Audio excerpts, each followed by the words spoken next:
Days. You're the debater in this game. Yeah. Damn it. All right. Damn it. Nearly time for us to go on Sport and Spice. Thank you, Jack, for dropping by. Marley, what are we looking forward to over the next week or so? So what we're looking forward to is not this weekend, but the next. Both the AFL and NRL are having their Indigenous rounds. In the AFL, it's called the Sir Doug Nicholls round. And that means from Monday onwards, there's going to be a lot of beautiful content around what the Indigenous jerseys in both codes are about. Lots of stories of the Indigenous players and those related to the games. The connection to culture and the importance of celebrating community. And it is, I think, the most beautiful part of these rounds, these celebrations in the jerseys. And beyond that, last year we had the first ever name change for a footy club. And yes. I didn't put in our votes this week because we'll probably talk about it next week. But joining Fremantle, who are now known as Wallialup, the Wallialup Dockers during Sir Doug Nicholls round, and the Narm Demons are Port Adelaide. And they are called Yatapulti. Beautiful. Which they've changed it. They've not only they've changed their name, but they create a whole new logo. It's so beautiful. Cool. So we're looking forward to that. You will see it all throughout your socials, I'm sure. New jerseys, maybe some more team names as well. Actually, go have a look at the St Kilda jersey. That's been my favourite so far. All right. We'll catch you next time. Bye.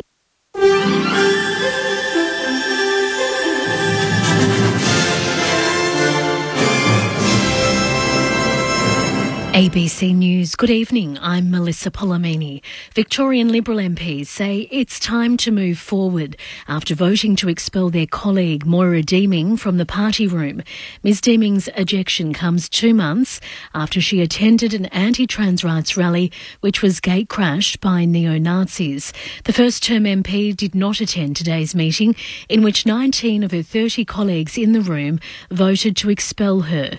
MP James Newbury, who previously criticised his MPs for supporting Ms Deeming, says the party's united behind leader John Pesutto. You cannot sue your boss and expect to keep your job.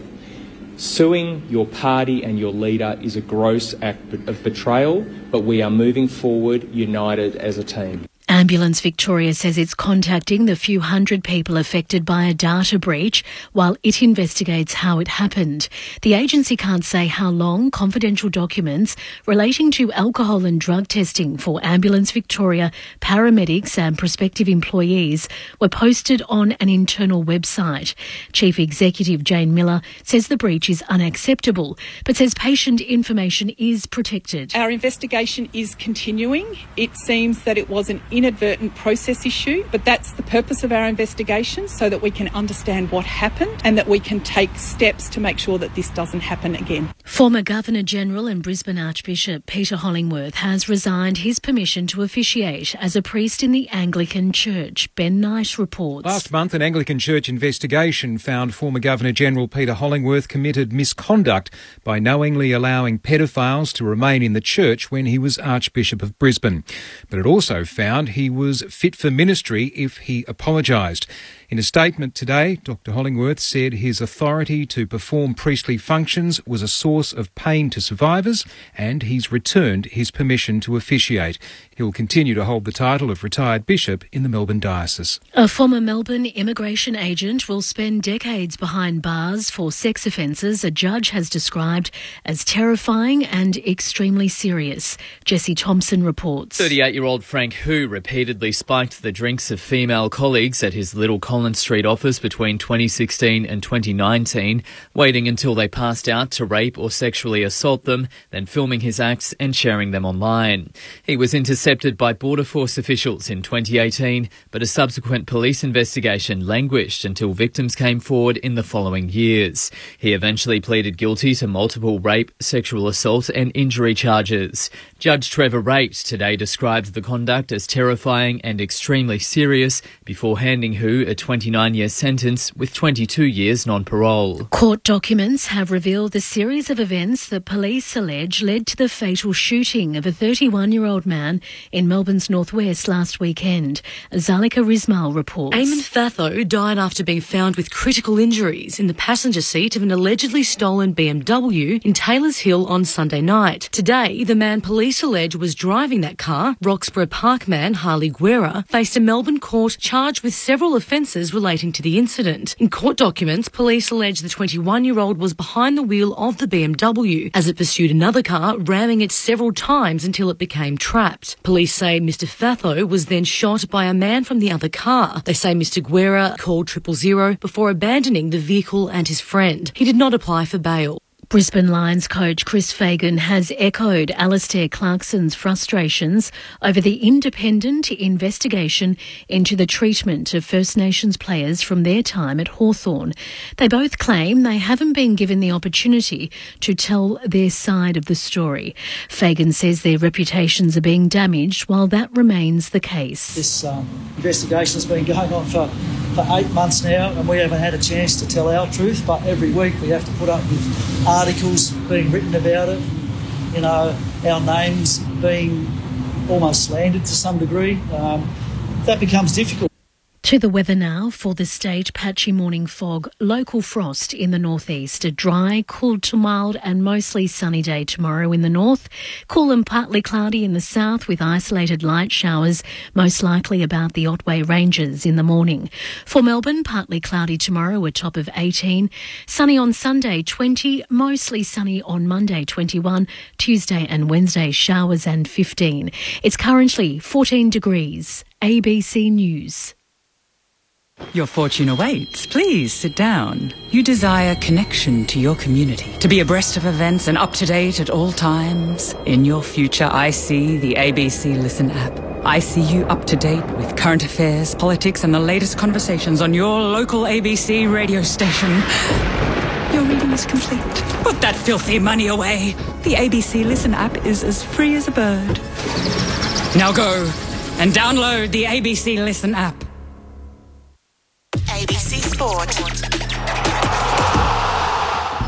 We begin this broadcast by acknowledging the traditional custodians of the land on which this match will be played today and pay our respects to their elders past, present and emerging. We extend that respect to Aboriginal and Torres Strait Islander peoples listening. AFL. What a stage. This game is coming to life. The 2023 AFL Premiership season. Something's in the air. The roar will tell you the story. Feel a different energy. Fans are on their feet. Feel it on your skin. Can't believe what they're about to see. Feel the electricity. Holds his arms out wide and tells them to get excited. What a game. It's got everything. It's like Grease Lightning. It's so cool. On the run. It's happening again. It's a whole new game. Cause here it comes, with a talk from 55. Hello. That is the cream on the cake. Sometimes you've just got to sit back and enjoy the show. And we have a thriller. To Goey, chest down, goal. Something big is coming. Goes for home. He's got it. Phenomenal finish. Something big is coming. Something big is coming. Fires, goals, brilliant. The 2023 AFL Premiership season. The chance exchange blows at either end. Step up in the big moment. Fill your lungs, are you ready for it? This is a fantastic game of football we've got here. The big time spot. His drop punt is pure.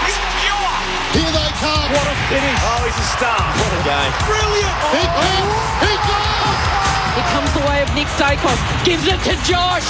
They've got Dacos running through their DNA. AFL. It's hard up against the boundary in the right. Oh, that's one of the goals of the season. Checks on, bends it home. You cannot teach that. Brings it back superbly. Has a shot in the pocket. He is smoking tonight. That's around the body. Sensational goal. And that's what brings fans through the game. 40 out. What a superstar. Goes for home. They're red hot. Punches the air in celebration. Outside of the boot from the impossible angle. It's high. It's long. It's straight. Uncovered goal square. He's got it. This is just getting good at the G. Grandstand AFL on ABC Radio, Sport Digital, and now streaming every match on the ABC Listen app. Just look for the AFL button. Something big is coming, I know. They're two great sides of the modern era, but after 8 rounds, Richmond are just a 2-win team. The dynasty seemingly coming to an end. They open week 9 against the reigning champs, but how close are Geelong to the all-conquering premiership team of 2022 with a growing casualty ward that now includes the player of the finals in Patrick Dangerfield. A dual-site doubleheader here at the G tonight. It is Richmond and Geelong. You can hear the jungle drums beating in the background as we await the arrival of the Richmond Football Club with Dion Prestia featured on the banner ahead of game number 200. Their three-time premiership midfielder, and the Cats are already out on the ground. The reigning premiers on our air tonight. The second leg of the doubleheader is over in Perth. It is Gold Coast and West Coast at Perth Stadium. We'll get you there for that a little later on. My name's Corbin Middlemass. This is Grandstand AFL at the Theatre of the Great and the Grand at the MCG after what has been a clear day in Melbourne. No rain expected. Getting down to 9 degrees tonight. The Tigers in the black shorts about to be led through the banner by their co-captain Dylan Grimes. We've got a late change in our team tonight. There's no late change in the game. The two subs both have the same surname, Judson Clark for Richmond and Jai Clark, who's on debut for Geelong, which I dare say that hasn't happened so far this year off the top of my head. Our late change has no Kelly Underwood. Very suitable replacement. Matt Clinch is in the box. Hello, Clinchy. Good evening, Corby. Good evening, everyone. I'm thrilled to be with you guys. Not as popular at home, though, because I was meant to take my partner, Liza, her mum and her auntie. They migrated to Australia around 40 years ago, and we were talking last year, and they said, we've never been to the MCG. Never been. Take you along tonight. Geelong, Richmond, will be a good game. Then when Tim Verrill's name came up on my mobile phone, I had flashbacks of last year, 3-point ball game. I said, I'm out. I can drop you air. You can find your own seats. They said, well, we'll go next week. I haven't had the heart to break them. The tickets were just for this week, but they've gone out for dinner and we'll deal with that on another day. But I'm really looking forward to this. Geelong have won their last 5 and it feels like they're clicking in all the right gears. But how big a loss is Patrick Dangerfield to their clearance and their contest game? And for the Tigers, Dion Prestia game 200. I got to see them last week against the West Coast Eagles in that third quarter. It felt like they were starting to click on all gears, but it's a cautionary tale. Just ask Carlton fans who felt like they were heading in the right direction. So you sort of feel like if Richmond are going to amount to anything, it's kind of got to start tonight against a weakened Geelong midfield. I can't wait, but it's a big night for Cameron Ling. 7:20 start. When we do finally get to chat to Andrew Dillon, I know you've got this right at the top of your agenda. 60,000 expected tonight. It's slowly building at the G. They want to make sure they're here for the opening bounce. Yes, good afternoon to everyone. It is great to be here. It took a long time to get here, Clinchy. That's my worry. There's been a few little lane changes on that where you're coming from Geelong, the Western Ring Road or the Princes Freeway, the Footscray Road, or continue on the West Gate. That's all been changed in the last week. It was chaos there. So I have concerns about some of the people coming up from Geelong, whether or not they'll make it here on time, because it took me about 30 minutes to move, I reckon, 5Ks through there. So it was nasty. Drive safely out there, but this will be a ripping game of footy. You're right about the Cats lineup. When you go through and they're missing Guthrie and Dangerfield, Stanley and Stengel, Rowan, Jack Henry, Brad Close from that grand final team. Really key players missing.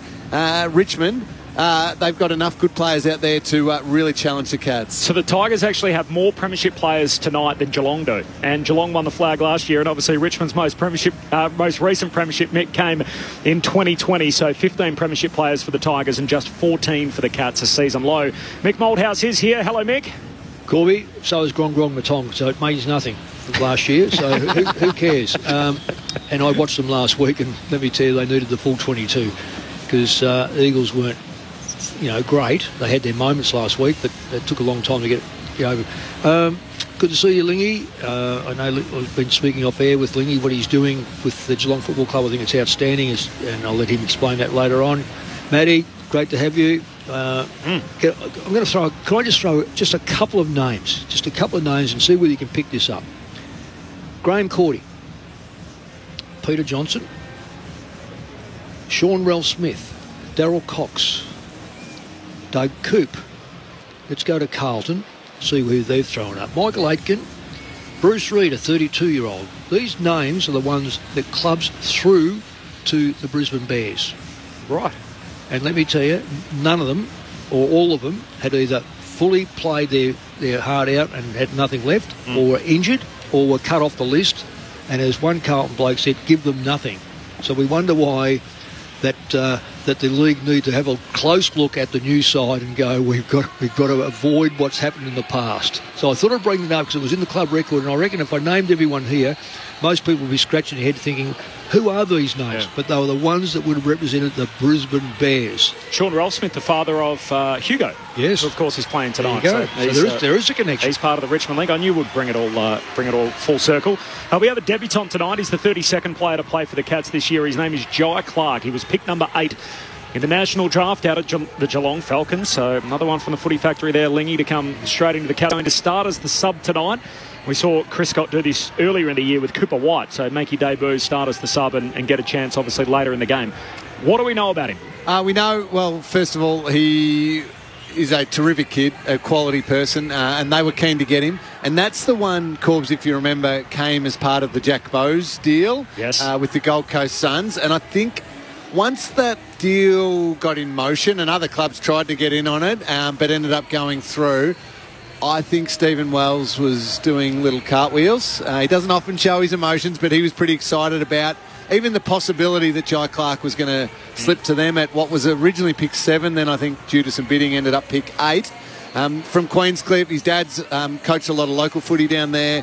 And just from all reports at the club, they love his work ethic. They love the way he's working on his game, his craft. It shows all the attributes that got him so highly drafted. I'm not surprised he's starting as a sub. I think the club's been really keen and Chris Scott's been really keen to just temper expectations and make sure he's given time to build into his football career, which, if everything goes well and injuries go okay and all of that, should be a pretty long career. He's, as I said, a good kid who certainly has the attributes to make it at AFL level. Lingy, can I just jump in there? I was just looking at his stats from the last couple of weeks, and I've been watching him because there's been such hype about him. I just looked. Last week, I think he had about 12.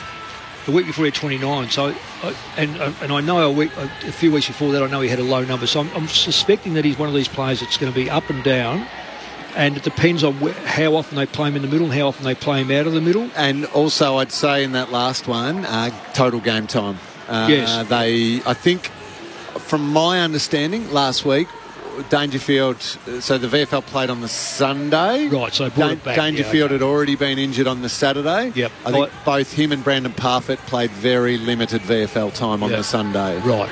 So that tells you a lot about those stats, and you've got to find out the background before you start declaring those stats. But I know early days he was, not a lot of them, but you've got young kids coming into a side, Geelong side, a premiership side, even though it's the seconds, and still have to find their way, one, the method, and two, where do they fit in this world? Because sometimes it's a little bit, it can be overawing to go, I'm playing for Geelong, I've been training with them, and I'm now playing for the seconds. And quite frankly, let's face it, there's a half dozen blokes that play for the reserves that come from out of the club, and you've got to get to know the way they play, and they've got to know where you play as well. So it's pretty hard for the kids. You're absolutely right, and they're used to being the best player in the under-18 teams and playing full-time midfield. I mean, look at the guy who's playing 200 games tonight, Dion Prestia, at the Gold Coast Suns. Just found a heap of the footy. Was a superb player, then goes to Richmond. He had to learn a different way of playing where he could still find a heap of the ball and magnificent, but at times would play as a two-way midfielder and play a role. And he took his game to not just a whole new level, about a whole 10 new levels, Dion Prestia, with the impact that he could have on a game. So the really good players who go on and play 200 games like Dion has tonight, and Jai's playing his first game, they learn to add things to their game. They learn to understand that I can't just be the dominant 18-year-old who completely takes apart underage competitions by playing 99% of the game as a midfielder. Got to have other tricks and other ways of playing, other ways of impacting. So we see one who did it coming from the Suns to the Tigers so brilliantly, a three-time premiership player now. We see one for the Cats who's highly rated, high draft pick. He's going to have to do that throughout his career. We love all the videos they upload to social media when they get told they're making their debut. I loved Jai Clark, who spoke so well. He said, thanks, Dad, for all your help. I'm really appreciative of getting me to this level. He said, never change, go out and be you. And then when he called his mum, she was at the supermarket. She said, I'm so proud of you. Your hard work's paid off. Right. Now you're home for dinner. And we all have a parent or a friend who's like that. Okay, congratulations, but the fundamentals, will you be joining your family tonight? And I thought, what a great upbringing he's had. It's a great line. Tom Stewart obviously comes up against Dion Prestia tonight. Just so happens it's Prestia's milestone game, playing his 200th tonight. Last time they met, ran past the ball, ironed him out. Prestia was clearly dazed, copped 4 weeks. Yep. And get the feeling, Lingy, if that happened under today's judicial system, he probably would have been looking at twice that. Yeah, and I think what we can expect tonight, funnily enough, he is the acting captain right now because Paddy Dangerfield's out as he's tossing the coin with Dylan Grimes for the Tigers. I hesitate to use this word because it's a discussion point all week, but I'm expecting Tom Stewart to cop it from Richmond fans tonight, and I'm okay with that in this game. To me, that's still the theatre part. I'm not going to talk about the other stuff because there's so much more to talk about there and we don't have the time right now ahead of the first bounce. But Tom Stewart's going to have to deal with the fact that Richmond fans will get into him each time he gets the football, and he's just going to have to push that aside. It's happened, it's done, and he's just got to play football. Lauren Borden is with us on the boundary tonight. No Tim Hodges for Friday night footy. I mentioned a couple of late changes. Loz has got it all covered downstairs. Great to have you with us again, Lauren. No, nice to be down here, Corby. And on a nice night so far in Melbourne, it was a pretty clear day and a little bit of sunshine as well. So sitting at about 14 degrees or so, but I think it will drop by about half time. Everyone will be starting to put their beanies and jackets on. The crowd is still looking a little lean, just over 60,000 expected. And they are slowly coming in and it's filling up right around me and in the members, but just a little bit of delay probably as they do come in for an earlier start on a Friday. Judson Clark coming to the bench as the sub, and as well Jai Clark. It's always good to see how the substitutes are when they're on debut and they just wait to come on. So we'll keep an eye on him on the Geelong bench tonight. Thanks, Loz. Look at this. We've got a Geelong premiership player 3 times over, a Richmond premiership player, also managed to coach more games than anyone else in VFL, AFL history, and Mick Moldhouse.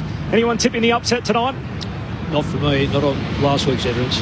No, I'll be sticking with the blue and white tonight, Corbs. Yep. How many's too many? So 14 premiership players in. They got 10 guys under 25. Oh, there's very key players missing. This will be a lot closer than you think. This is not all over. Don't worry about that. Here we go. Here we go to start round 9 of the AFL Premiership season. Richmond and Geelong on Friday night footy. You're with Matt Clinch. Segler and Ryan to get things underway in the middle of the MCG, and it's Ryan who wins down the tap. Atkins trying to gather it for the Cats. O'Connor slides in. He's tackled by Taranto and Samson Ryan, and we'll do it all once more. Interestingly, Trent Cotchin, Dustin Martin and Marlon Pickett all starting forward for the Tigers. Segler this time wins down the tap for the Cats. Straight to Atkins. Kicks it towards centre half forward. Out in front of Ollie Henry. He led Dylan Grimes away and worked back onto it. Hand pass inboard. Just missed his intended target in Isaac Smith. And Baker with a hand pass to short. Sends the Tigers to half back. And Shea Bolton links up. Sends a hand pass to Taranto, feeds it down the wing for Graham, looks back inboard to Dan Rioli. A 1-2 hand pass with Prestia, Rioli through the middle of the G. Short kick to Dusty, gets there on the half volley. Hand pass away to Rioli, kicks inside 50, Cotchin. So the Stars are out early for Richmond. He pokes it further inside the 50 and Jack Graham marks, still at right half forward. Brilliant bit of play by the Tigers. Yeah. Really precise, clean ball skills and had runners all the way through. And Graham was involved a couple of times, either as an option or actually getting it. Worked hard into the middle of the ground and then pushed hard back inside forward 50 to take this mark and have a shot. So Jack Graham, 45-degree angle. He'll kick from a couple of steps inside the 50 to the punt road end. The faithful are up. What a tone setter for the Tigers. Graham with the first of the night. On the back of a superb chain for the yellow and black. It's Richmond 1 straight 6. Geelong yet to score. 90 seconds in. Cameron Ling and Mick Moldhouse. Looks Mick out of the middle. Mark O'Connor trying to go to Shea Bolton. Yeah, I get that. That's when Corby called him. I was trying to work out who was in the middle first and who would he go to. And it looks like he's going to Bolton. Bolton is he's a bit up and down, but when he's up, he is absolutely a player that can set them alight. And it'll be interesting to see whether, if he goes forward, whether Bolton will have the play in him to go forward with O'Connor. And Richmond's forward line's interesting, just quickly. Prestia, Martin, Cotchin and Pickett. It's a dangerous forward line. Cameron Ling with you on ABC Sport. Back in the middle. Segler's given away the free kick over the shoulder, and Samson Ryan will take the free kick for the Tigers. He looks up inside 50 and decides to drive it as long as he can. Revolt the target against a couple of Southern Radikalia. From behind takes the mark. Good shot. 26 intercept marks for Big Asava. He's number 8 in the AFL for intercept marking. He's played all over the field as a forward and a ruck, and more recently now at a centre half back with Jack Henry out of the lineup. All the great backs, like always forwards, Matty, they always seem to end up back playing good football. Won't need much assistance to work out. That's Tom Stewart who takes the mark. He sends it up the members' wing. Grimes rises over the top. Spoils it away from Ollie Henry. It's out of play. Richmond by 6 points. 3 minutes gone. Opening term. ABC Sport. It's been a big topic during the week, of course, the booing of players. There's certainly a bit of game context around this, though. Suspended for 4 weeks after his hit on Prestia the last time these teams met. From the boundary throw-in, comes down to O'Connor of the Cats. Hooks a kick forward.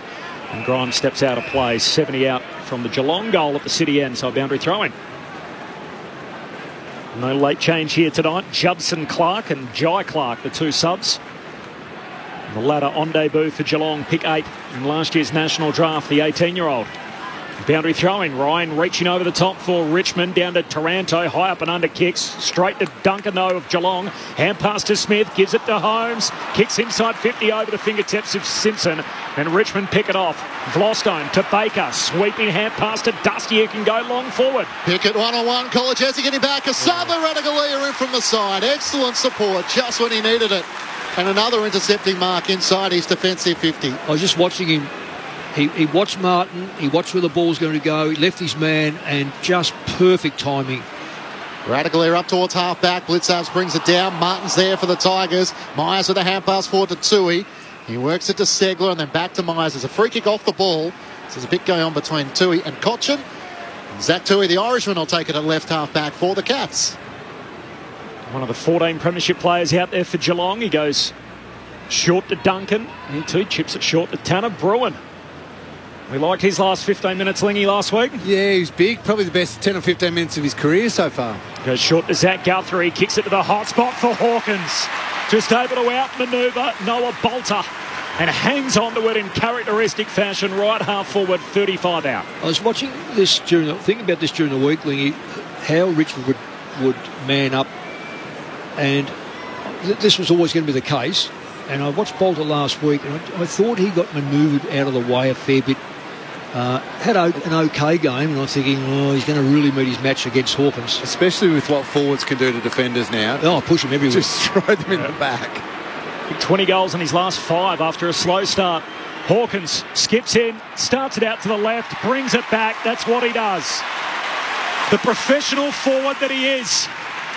Out-muscles his opponent and then finishes with the set shot. 5.5 minutes in. Richmond 1 straight. Geelong 1 straight. Grandstand AFL, no late changes at the G. Cameron Ling and Mick Malthouse on Grandstand AFL. It's funny, Mick, I think we all wanted the adjustment in. If you put any hands in a player's back, when a free kick used to be paid, was too far, because you might have just been holding your ground. But now you see sometimes it's not just holding your ground and protecting space. It's a push forward and then a mark of the ball. It's almost gone too far the other way. It has. I totally agree with you, Lingy. I just think that they've sort of, they were so harsh early, and now it's almost crept back to what it used to be. The Jimmy Clement against Herd days, move him out the way and this sort of stuff. It's gone too far. Mick Malthouse and Cameron Ling with you on ABC Sport. Up to 24 goals for the season. Tom Hawkins out of the middle of the ground. It's Tanner Bruin for the Cats. Long inside 50. Jeremy Cameron flies. Can't take it down. Charging out Ralph Smith. Taps it to the advantage of McIntosh. He sockets it off the ground for the Tigers. Up to the wing. Graham was able to outmanoeuvre Zach Guthrie. Hand pass inboard to Taranto. He's locked up by Duncan. No whistle. The Tigers through. Graham emerges with it. Hand pass to Dan Rioli. Squeezes a kick forward and Ryan marks. Attacking side of the centre circles. He wants to try and move it quickly around Segler. Wheels onto his right. Long kick looking for a revolt. He's outnumbered. And this time it's Stewart who flies in from the side and takes the mark for the Cats. Well, I tell you what, if Richmond want to keep giving marking practice to Geelong are the best in the competition at taking these intercept marks, and they're just feeding him at the moment. Cameron shares it to Nevitt, who kicks down the wing, and Segler takes the mark. Between wing and half forward, pokes the kick down to the 50, and Henry marks against the boundary line. Looks inside and open forward 50, honours the lead of Hawkins. Got a little bit of support, Bolter from Grimes. He knocks it away. Bolter fumbles it out of play, disguised it well enough. And the ump says Old Habit a boundary throwing, 35 out from the Geelong goal at the city end. Already seeing Segler's experience against Ryan is taking over already. He knows how to position himself. Another one. Thrown back in, both Ryan and Blitzavs took out each other. In the end, it spills to Jeremy Cameron. He's got nowhere to go. Tackled by Graham. Hand pass out to Duncan at left half forward. To Parfitt trying to break the tackle. He was taken high. Just a sloppy tackle in the end, which will pay the price. And Parfitt has it. 60 out. Pokes it towards Hawkins. This time Bolter gets rid of him. Takes the mark. Not a great clearing kick. Only as far as Zach Tui. And the Irishman pulls it in with his right hand in front of Ross. Why would he play on? I have no idea, Mick. Call that a rush of blood there. Bolter had done so well to outmanoeuvre Hawkins, take the mark, and for some reason just wasn't touched or anything. No, it was a mark. Do you think that he may have thought it was touched? That's the only thing I can think of that he played on just before the umpire's whistle. I don't. Maybe he's disguising it. I don't know, but it's just poor, very poor play. Out to the right, shooting from about 45 metres out. Game 258 closing in on Jim Steins' 264. A shuffle and a step as he fires on goal. It's out to the left and it won't come back enough. A minor score that puts the Cats in front. They're 1-1-7 to the Tigers 1 straight 6. 9 minutes gone. First term, ABC Sport. It's a strange run-up for Zach Tui considering how superb a kick for goal he is on the run. That was very stuttery and no momentum. Vlostone plays on out of the kick-out, drives it long up to the wing. G. Pickett with a huge climb, taps it down. Taranto was held without it. The ump spotted that in umpire Brett Rosebery, and a free kick for Taranto on the southern wing. Best umpire in the league. I was about that they love him in the game. I've heard a lot of highly credentialed people, Mick, like yourself, glowing endorsement of Brett Rosebery as the best ump out there. He kicks wide here to Dustin Martin, who takes the mark between wing and half forward, puts it inside 50. Ryan down there, hands to it, no mark, hits the deck. Bruin follows up, kicks smothered, spills to Nevitt, and he's bowled over. Taranto collects at half forward for Richmond, gives it to Bolton. Hand pass to McIntosh off his left peg, floats it inside 50. Dan Rioli hits it at speed and finishes. Snapping across the body. All class. High speed, running onto the footy and hooks it through without breaking stride to put Richmond back in front. 2 straight to 1-1. 10 minutes in, the Tigers by 5. Lingy, I was going to ask you this question. Martin's mark against... That was Zach Guthrie, I think. Zach Guthrie. So the little matchups like that, but that kick by McIntosh come across the face of goal.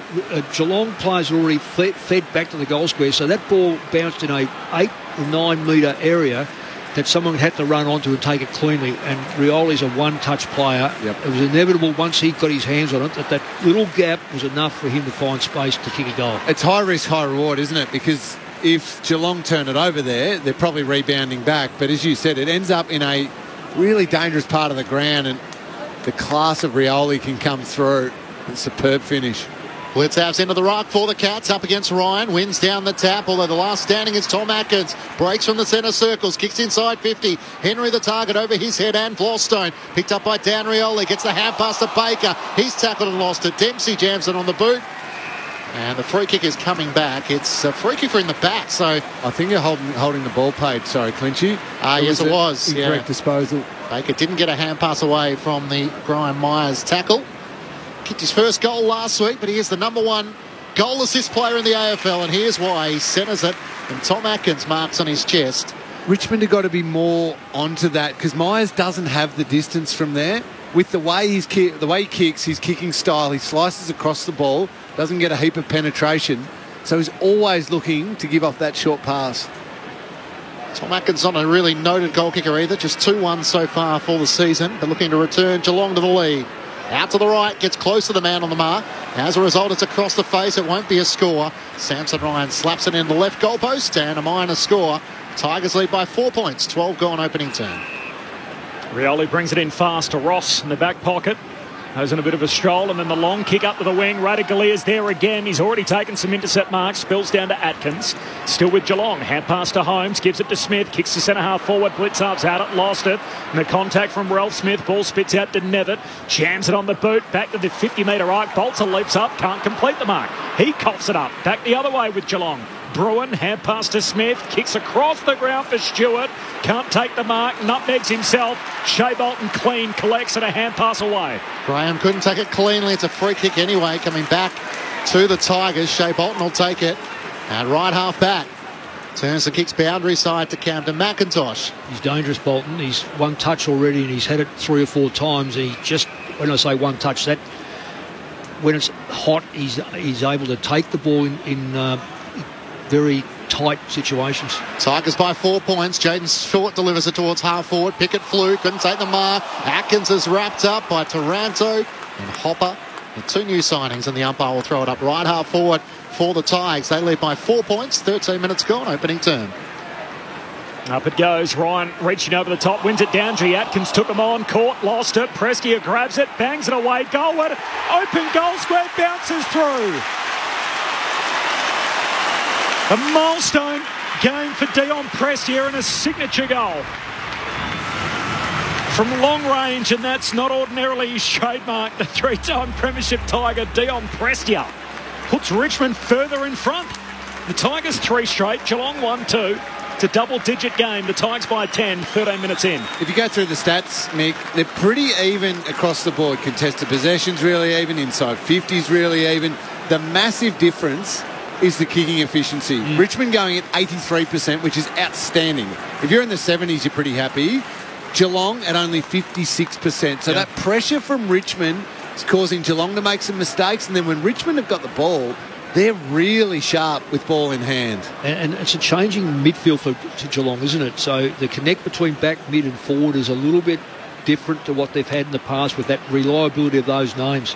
Danrioli up to 7 disposals. The Tigers are 3 of the first 4 goals of the game. Max Holmes gets the clearance for Geelong, sends it towards Myers. Baker spoils it down. Hopper, clean pickup. Hand pass to Taranto. Kicks a haphazard kick towards half forward. Kolajasny got an awkward bounce, didn't gather. Pickett comes charging through. He's tackled by Kolajasny. It spills to Hughes. Sends the Cats up the members' wing. And Broad takes intercepting mark for the Tigers. Richmond by 10 points. 3 straight 18 to Geelong 1-2-8.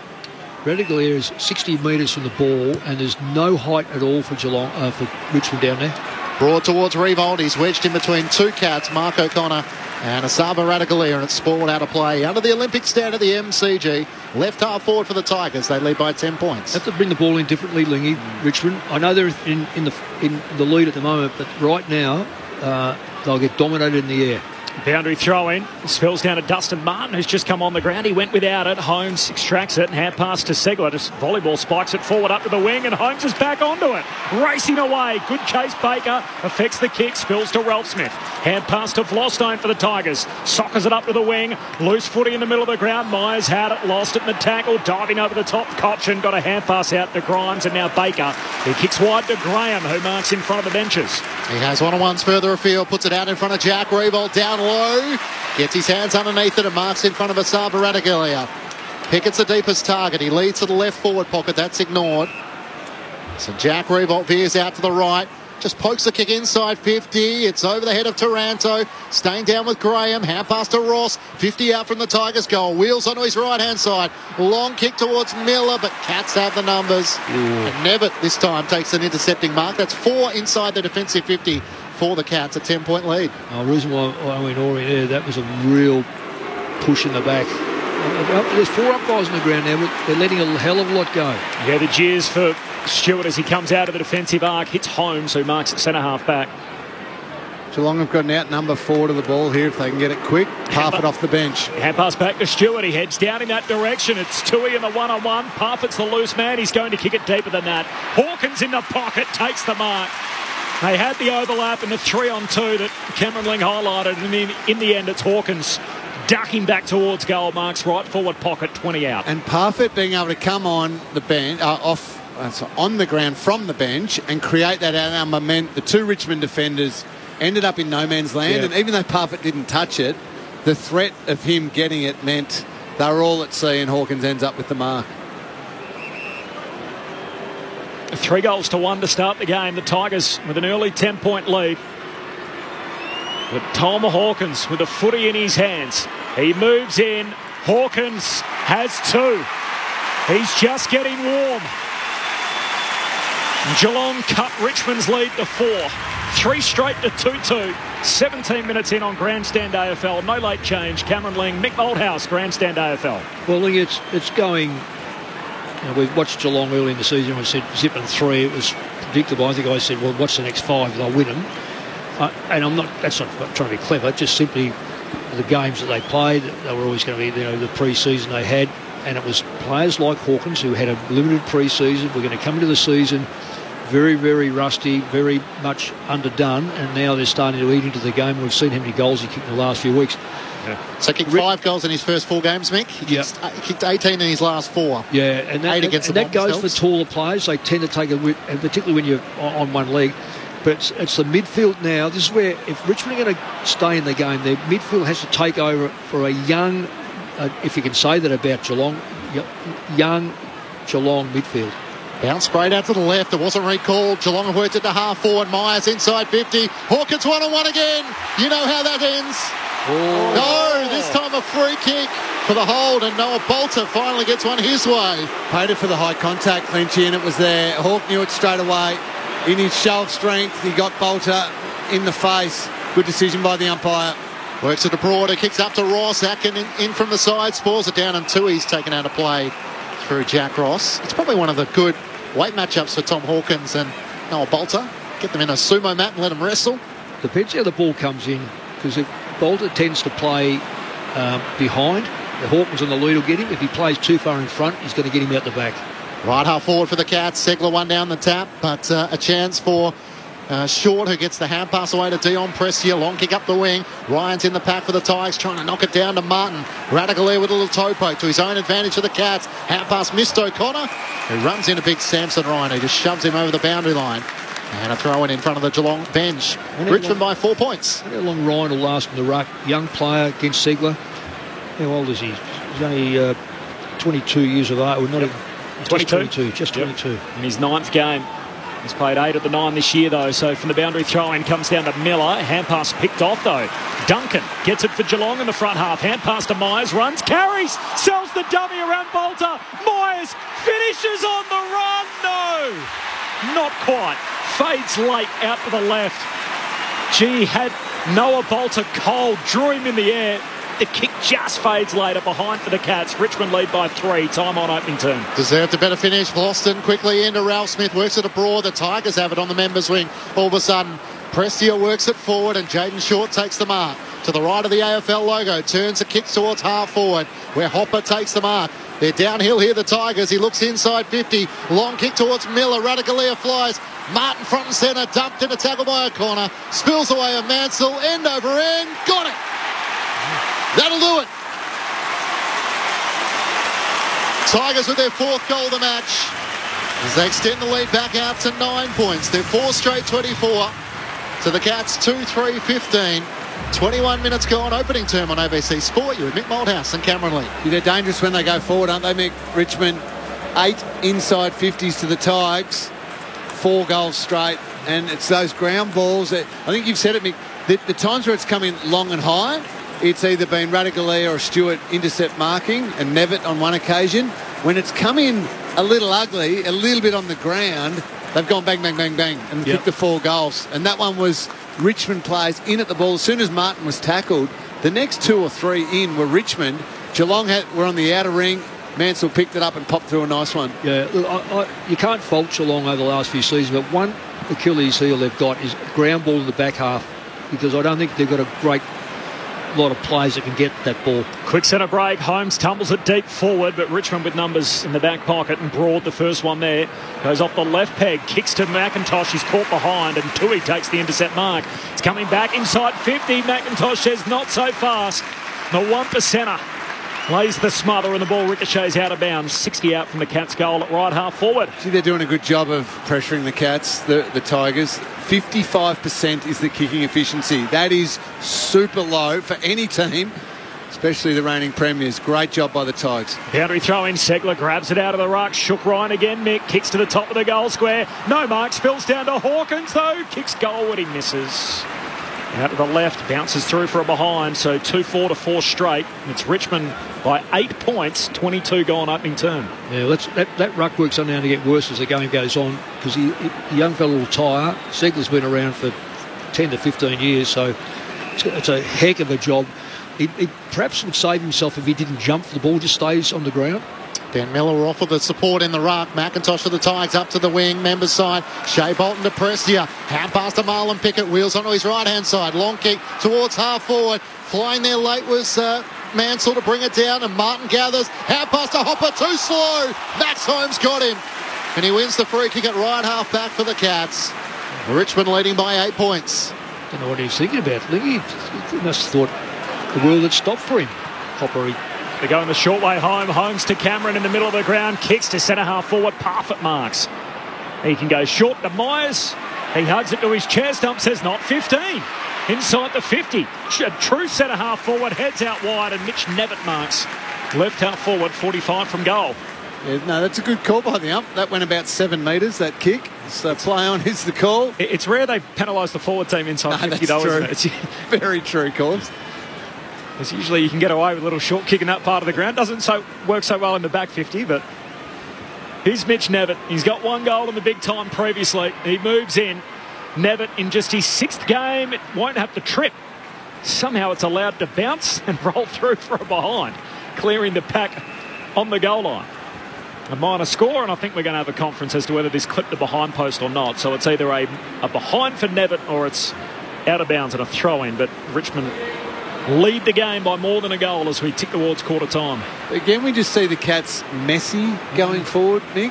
I know that was a set shot at goal from Nevitt there, but they could have had it in a better position with options galore and just a little scrappy by foot again. At 2 or 3 set shots, though, Lee. Like, Grime... Tui, yes. Mm-hmm. Myers was a bit further out. Myers was on the run, wasn't it? Atkins missed one. And Atkins that's the one. Yeah, which is highly unusual for the Tigers. It's a behind. So for the Cats. Richmond by 7, 24 gone in the first. Dan Rioli brings Richmond back into play, finds Ralph Smith, but it's spoiled away from his hands, and it goes out of play. Dan Rioli leading possession getter alongside Max Holmes with 8. Tigers leading by 7 points. A throw in at left half forward for the Cats. Blitzouts will do the ruck work against Samson Ryan. Ryan works his way to the front, knocks it down to Taranto. Not officiating umpire says a hold, and it's going to go Richmond's way. And it's going the way of Jaden Short.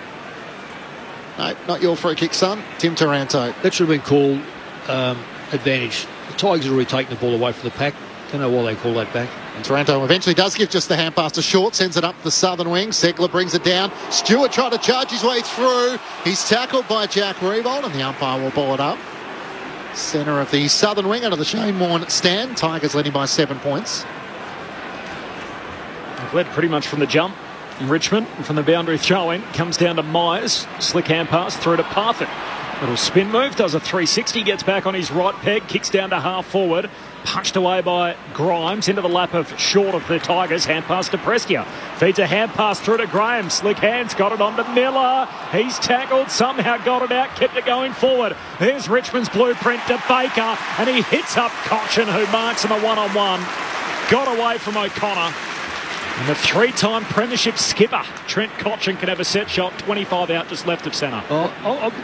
Cochin is a player I've watched all year because I thought he may have gone 1 year too long, and his pace is suggesting that.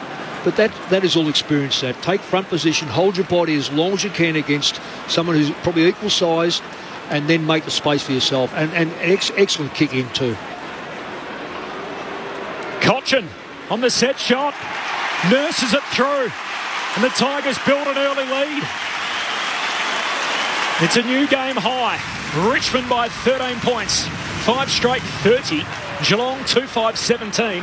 26 minutes in on Grandstand AFL. Mick Bolthouse, Cameron Lane. It's a few times tonight now Richmond have managed to turn the ball over or get a good spoil in, say 70 out from the Geelong goal, and then turn that into a great counter-attack. And through the middle of the ground, linked up. The most impressive part of that link-up, I thought, was Ben Miller. I thought when the big fella got involved and he was getting tackled, I thought he was in a world of trouble, but was still good enough and strong enough to fight through the tackle, get the handball, and allow that chain of possessions to keep going. And that's what got the ball in quick to Trent Cochin. As you said, Mick, used every bit of his 295 games to use his body there. You know where he started his career? Railways, Kalgoorlie. That's fantastic. Segler wins down the tap for the Cats to Atkins, gets the hand pass away to Tanner Bruin. High up and under kick inside 50. Simpson and Bloskin. Flying late was Jeremy Cameron. He had it knocked out of his hands by Nathan Broad, and a boundary throw in. And left half forward for the Cats. Don't forget a double-header to start round 9. So once this game completes, we're off to the west. It's the Eagles taking on the Gold Coast Suns. Do you like the concept, Mick, of a double-header? I do, Matty. I think it's good. Just need to quite get the timings right so we don't miss a quarter or so of the match in the West. From the throw-in, it comes off the hands of Prestia and Tom Atkins and goes out of play. Mind you, the late 90s, Mick, with the doubleheader on the Friday night, the old games at the Wacker. Yeah, the Wacker, that was fantastic. You'd get a lot of fitness of that as a coach, because the time you got from the top to the bottom and then back up again, fair income, it was quarter time, gone to half time. Jaden Short just hats it out of midair, gets it up the wing. Jack Revolt can't take it. Tom Stewart centering click. Left, a bit of work for Zach Guthrie to do. Cochin scraps for it. Slides in down low under Mark O'Connor. No whistle. Good umpiring. And Guthrie comes over the top. The umpire waves play on. Tanner Bruin's tackle was a bit too aggressive. And Jaden Short will get the free kick for too high. Played on, kicked it straight into Bruin. It's Smother. Miller tries to tap it on to Bolter. He sockers it off the deck. It rolls to Dan Riel. It may still work. Hand pass out to Graham. Over the top to Shea Bolton and misses him at right half forward. Regathers. Turns onto his right. Long kick inside 50. Samson Ryan's there. Cochin to the back. He just needs to finish. Gets a boot to it. And volleys it through. Cochin with his second. And the Tigers are the last 3 goals of the match. 5 of the last 6. And they lead by 19 points approaching quarter time. 6 straight 36. To Geelong 2-5-17, playing like a side with everything on the line. They certainly are, Clitchy. When that ball gets forward, Mick, again, messy. On the ground. On the ground. And you got numbers swarming all over it. Little tap-ons, quick kicks forward. And Geelong player, I think, who was it? Kolajasny just let it get over the back and Cochin swooped onto that one. Yeah, I've just been watching anything in the air.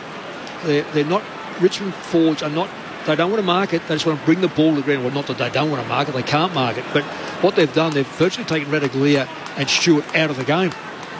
Best first quarter of the season for Richmond with a 6-goal term to lead it by 19 points against the reigning premiers. Back in the middle, Ryan wins it down to Taranto, sockers it to Bolton. He's pushed off it. Still there to be won.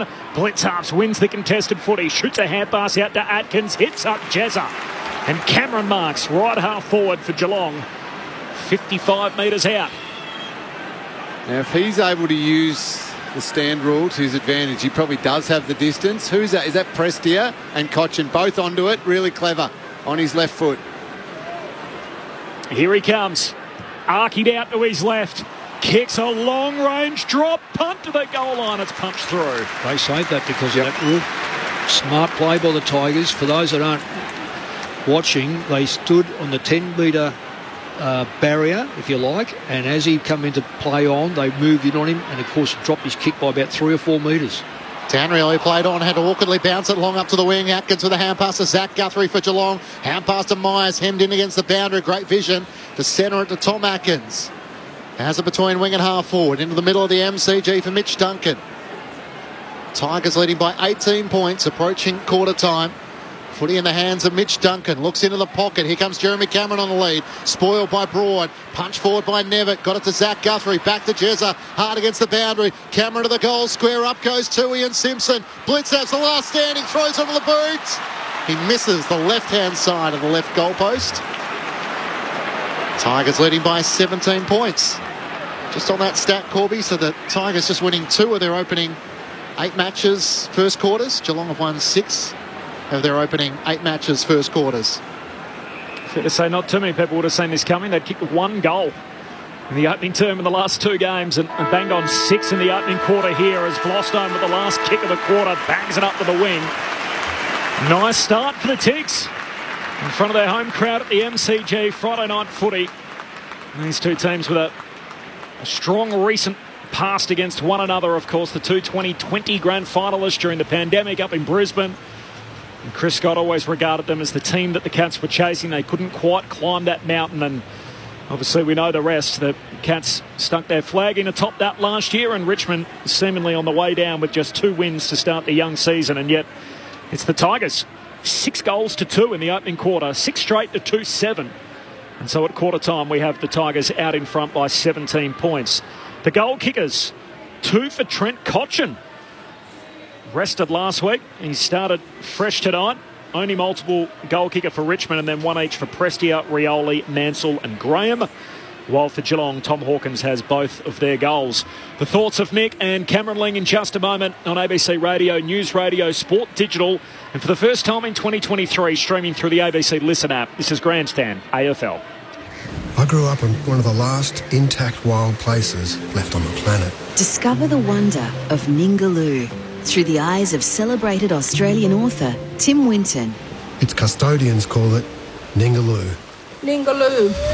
This is the story of a World Heritage treasure.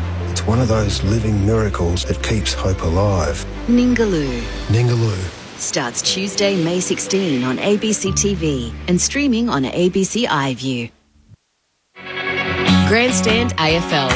Now streaming every match on the ABC Listen app. Look for the AFL button. Goes short to Zach Guthrie, kicks it to the hot spot for Hawkins.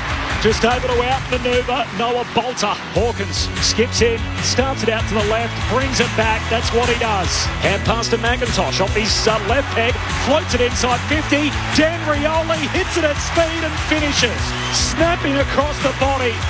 All class. Up it goes. Ryan reaching over the top, wins it down. G. Atkins took him on, caught, lost it. Prestia grabs it, bangs it away. Goalwood, open goal square, bounces through. A milestone game for Dion Prestia and a signature goal. Harford's the loose man. He's going to kick it deeper than that. Hawkins in the pocket, takes the mark. Tom Hawkins with the footy in his hands. He moves in. Hawkins has two. He's just getting warm. Geelong cut Richmond's lead to 4. They're downhill here, the Tigers. He looks inside 50. Long kick towards Miller. Radicalea flies.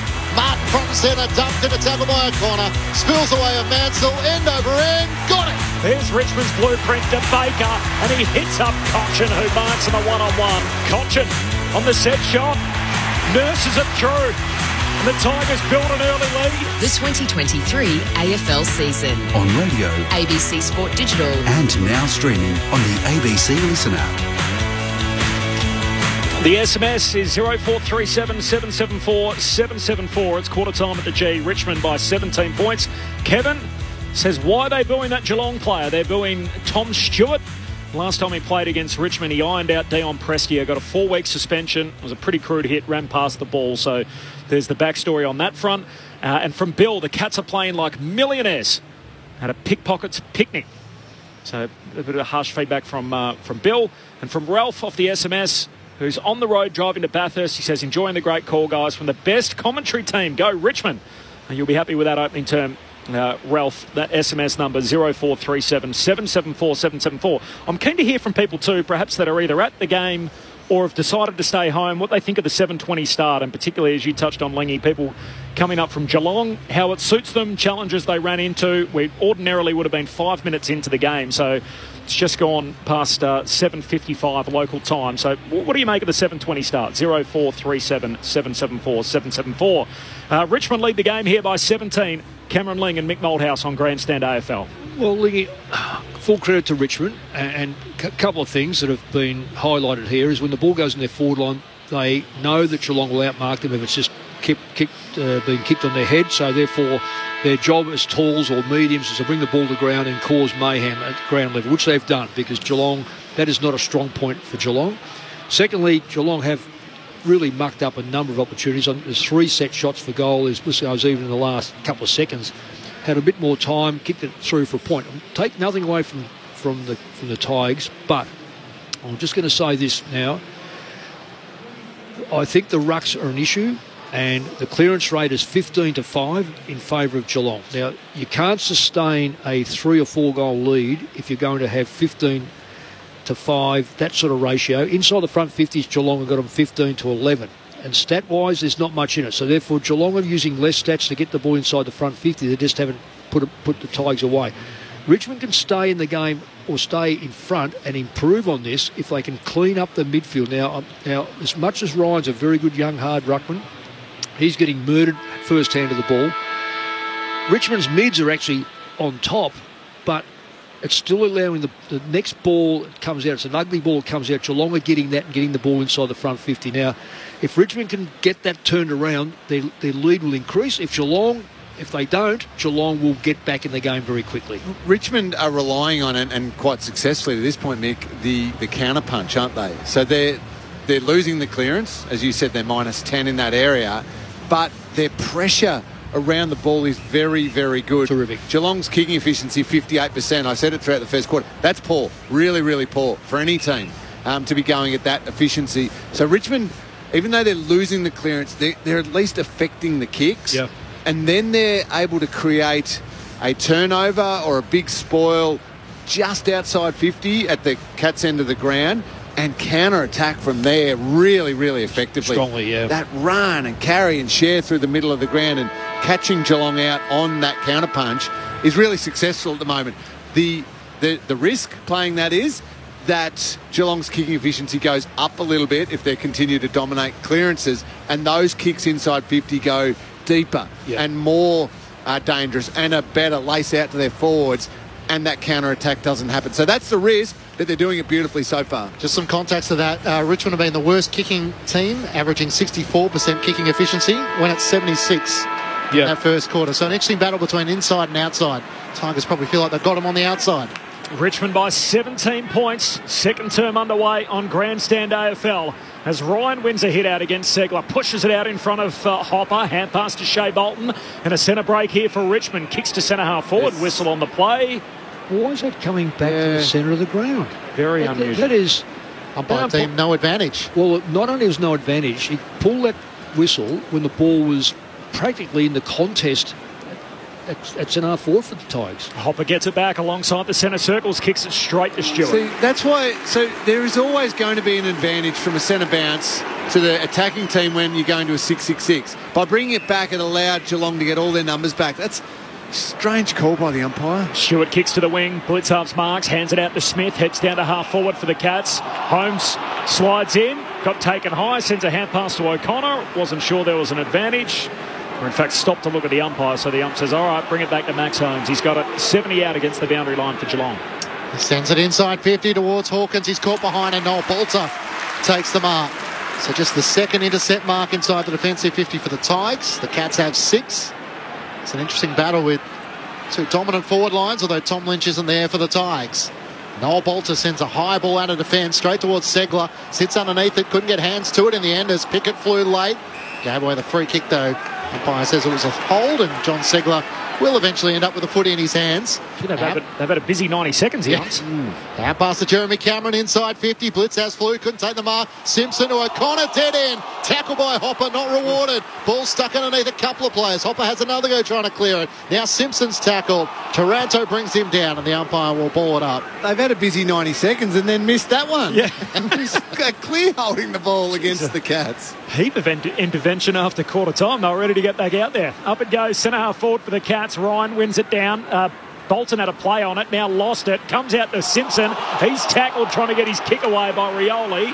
Up again, says play on, and a pack forms behind the pair, and we'll have a ball up.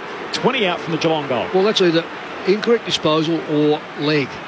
One or the other. Because he has not got his foot to the ball. Very congested forward 50. Hawkins does the ruck work against Ryan. Spills down the way of Shea Bolton. Ollie Henry can't break away. Dylan Grimes lays a tackle and rolls him end over end.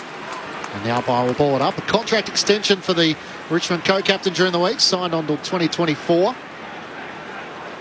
Thrown up in the left forward pocket for the Cats. Hawkins does the ruck work, trying to work it down to O'Connor. Sockets it off the ground. Just misses to the right-hand side, and Ross might have touched it on the way through. Tigers by 17 points. 3 minutes gone. Second quarter, 16 points. From the kick out, Vlostone, missed Ralph Smith. Skids its way through to Zach Guthrie. His hand pass back into the pack, and Tui has it. Plenty of players on him, and the ump says holding the ball. Had enough time to get rid of it or do something with it. Tui throws his hands out, but a free kick for Richmond. And Dan Rioli's going to get it on the back flank. So this is interesting for the Tigers now because they haven't got any tools that can take a mark, so they really have to be careful with what they do with the football from here. Rioli long to a pack on that southern wing. Hands on it from Ryan. Falls back into a heap of players. You can throw a blanket over 15 of them. Comes down to Blitzarves. Hand pass to Duncan. Sweeping handball up to Segler. Deft touch down to Myers. Short kick to Cameron. He marks against the boundary line. Southern wing. Just over halfway for Geelong. Richmond lead it by 16 at early stages of the second term. Kicks to centre half forward. Superb kick. Straight to Duncan. Gee, that's a clever kick. Oh, he's going to give it off. Hand pass away to Holmes. Has to kick off a single step. Good coverage. Doesn't quite get there. Henry on the behind line. Leaping up to take the mark. And he'll be standing right up against the fence in the left forward pocket. He wanted to arc around. The ump said, hang on, get back on your line. He steps out now, hooks it through. Perfect start to the second term for Geelong. And Ollie Henry comes up with his first goal of the night in front of the Tigers cheer squad at the punt right end. 6 straight to 3-8. It's Richmond by 10 points, despite having, 6 scoring shots to 11. 4.5 minutes into the second term. I may have overreacted here, but when Henry kicked that goal, his first initial thing was to look at the crowd. I'm not 100% sure. I've got a sort of that quarter of my eye. I just reckon he's a player that's been burnt once before and he did it against Collingwood. He's got to be very careful to not promote, the crowd having a real crack at him. He wants to take a mark. He wants to kick a nice goal, and he's done both. Then just be humble, go back and just get in position. Disposals in their second quarter, 15 to Geelong, just 4 to the Tigers. And the opening goal the way the Cats. Back in the middle, Ryan and Segler. Ryan wins down the tap for the Tigers. Tries to follow up. Parfitt slides in. Taranto lays the tackle. Spills to Blitzat. Hand pass to Segler. Works the hand pass to Duncan. Through the middle of the MCG. Out for Myers. He plays on. Dodging and weaving. Trying to get around Vlosten. Kicks into the pocket. Looking for Dempsey. Through his fingers. Can't hang on. And it goes out of play in front of him and Dan Rioli for a throw in the right forward pocket. Punt road end. Cats deep in attack. If you are listening on ABC Sport Digital in Perth, you will be getting the game between West Coast and Gold Coast coming up. The boundary throw-in, it's knocked back out of play. So you'll leave us at halftime for the full call of the game between the Eagles and the Suns. It's also available through the ABC Listen app. So bottom right-hand corner, magnifying glass, search AFL. Click on AFL Extra, and you'll be able to hear the full match for everybody else who'll be taking you there at the conclusion of this. For the boundary throw-in, comes down to Tui. Squeeze a little kick to the top of the goal square. Dempsey, clever, shoots a hand pass to Smith, kicks it from the pocket. Dempsey with the neat work down at his bootlaces, and then Isaac Smith hooking it through off his preferred left boot in the forward pocket. And the Cats are starting to land some punches. Richmond's lead cut to 4. 6 gone in the second term. Geelong 4-8-32. Richmond 6 straight 36. Nice touch by Ollie Dempsey, the youngster playing in game number 4, and what finish by Isaac Smith. Isn't he remarkable, Mick? I mean, with the list management strategy that Hawthorn went through over the last few years, his career's probably finished at Hawthorn, even if he tried to stay there an extra year a few years ago. Oh, yeah, for sure. Instead, now you're watching him play and you think, the finish line looks a long way away for him. Well, he's still running. Because he's still got speed. Yeah. If you don't lose your speed, you can stay in the game. Have a look at the greats. Bartlett, Tuck, Harvey, they're all kept their speed. He always comes out warming up in the tracksuit pants, so he looks a bit older than what he plays. Tanner Bruin gets a clearance to the Cats, sends it up towards Dempsey at half forward, pokes a kick to Isaac Smith, who almost pulled in the one-handed mark. Hawkins trying to fend off a couple of tacklers. He lost the footy, holding the ball. Good battle from Dan Rioli in the size mismatch. And he wins the battle in the free kick in the left back pocket for the Tigers. 24-4 the stats. Tigers need to get the ball past the centre. Richmond by 4 points. Cats are the last 2 goals of the match. Long kick to the southern wing. Pickett red at best. Off the hands of Radicalea. Driving kick to a one-on-one. Mansell up against Stewart. It clears to the back. Stewart after it. Free kick for a hold. Going Richmond's way. Oh. Big call from the umpires. They've been involved early. And Ryan Mansell will have the shot on goal directly in front. 40 metres out from goal. I'm all for if a forward grabs or a back grabs, but that is just 2 players coming together. Very, very stiff. No interference whatsoever with the play. No interference. Here's a reaction from Mansell looking at the umpire. Why did I give that free kick away? It's actually going to you, Ryan. Yeah. So he's had 1 disposal for a goal. To double up directly in front and answer back for the Tigers. Mansell comes in. 2 disposals, 2 goals. And the Tigers are liking the one-on-one matchups forward of field. They answer back to steady to lead by 10 points. 7 straight 42. Kicking the lights out to the Cats 4-8-32. 8.5 minutes gone. Second term on ABC Sport. You're with Mick Moldhouse and Cameron Lee. Good call, Matty. In terms of when it goes in there, they are dangerous. And we've said this from the word go that if that ball goes in one-on-one and the player can manoeuvre his body and get in front, Well, they have a chance. If the ball goes in there high, bring the ball to the ground. If you've got a mongrel kick and kick it in there with same numbers, you've got a chance of scoring against Geelong. It's been there twice. I can't remember the first time, but that's the first time it's even looked like scoring. And for all intents and purposes, even though Stewart was there, it was going to be a contest. So that's when I made that call. Richmond have to get the ball inside their front 50 to do any damage. Fair strike rate too, Clinchy. 2 kicks, 2 goals for Ryan Mansell, 2 disposals as you outlined. Back in the middle, Ryan soccers it forward to Short's advantage. They're headed inside the arc again. Stewart diving across, spills the sprawling mark. O'Connor just soccers it straight out of play. And the ump says there's a free kick coming back anyway. It's going for kicking in danger as Mansell went down to pick up the footy and O'Connor toe poked it out of bounds. Is that an ordinary day, O'Connor, thus far? This will test your strike rate here, Clinchy. Wide out, right half forward. 3 disposals, 3 goals. Also, Richmond 7 straight. It's been on the line. Correct. So we love to say, though, in the commentary box, it's in front of where the players have a kick before they walk off the ground. Here's Ryan Mansell on the drop punt. His kick sails across the face of goal. And that'll block the copybook. Punch through for a rush behind. So first behind. And Mansell's had a disposal. It wasn't a goal. 7-1 to 4-8. It's the Tigers who lead it by 11 points, 10 minutes into the second term. Stewart quickly back into play for the Cats to Kolajasny, who works it up the wing. Nevitt takes the mark. Hand pass to Zach Guthrie, trying to find a way around Prestia. Prestia got a hand to it, smothered it down. Cochin's hand pass to Taranto. Hand pass to Hopper, kicks inside 50. Radical Air dropped the mark, spills to Revolt, kicks it straight up in the air. Stewart sits underneath it. In from the side, Pickett. Great mark, Tom Stewart. Eyes only for the footy. He'll get the Bronx cheers, but that was a great mark. Up towards Ollie Henry. Gloston double fists it down. Zach Guthrie, hand pass to Nevitt for the Cats. Outside of the boot. Puts it out in front of Dempsey, trying to run onto it. Now needs to cut around Dan Rioli as he regathers. Hand pass out in front of Ollie Henry at right half forward. Steps around Ross, all too easy. Pokes it up to Buse. Still 2 kicks out from goal. Centre and kick inside 50. Baker underneath. Drop the mark. Ralph Smith gathers. Hand pass for Broad. Looks for options out of defence. Broad, long kick out to Mansell, who takes the mark. And Martin's calling for the ball long.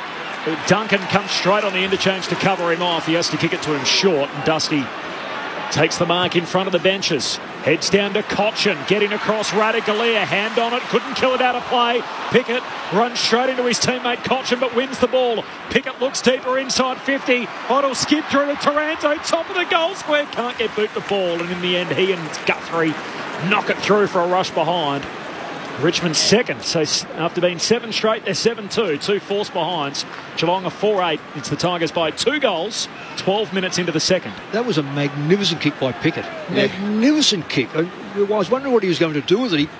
He dissected 2 Geelong players, put the ball right in the path of a Richmond teammate who just couldn't quite get the right bounce up. Tigers by 12. Zach Guthrie and Nevitt. His long kick up to the wing. Noah Bolter takes the intercepting mark for the Tigers. Waste no time. Long inside 50. Revolt 1-on-1. Thought he was dragged down against Isaac Smith. Smith kept his feet. Gathers the footy. 1-2 with Asava Radicalier. Left back pocket for the Cats. Looking up towards Holmes. In between him is Graham. Great mark, Max Holmes. Gee, it's a good kick and a good mark. He had to drop that into the perfect spot.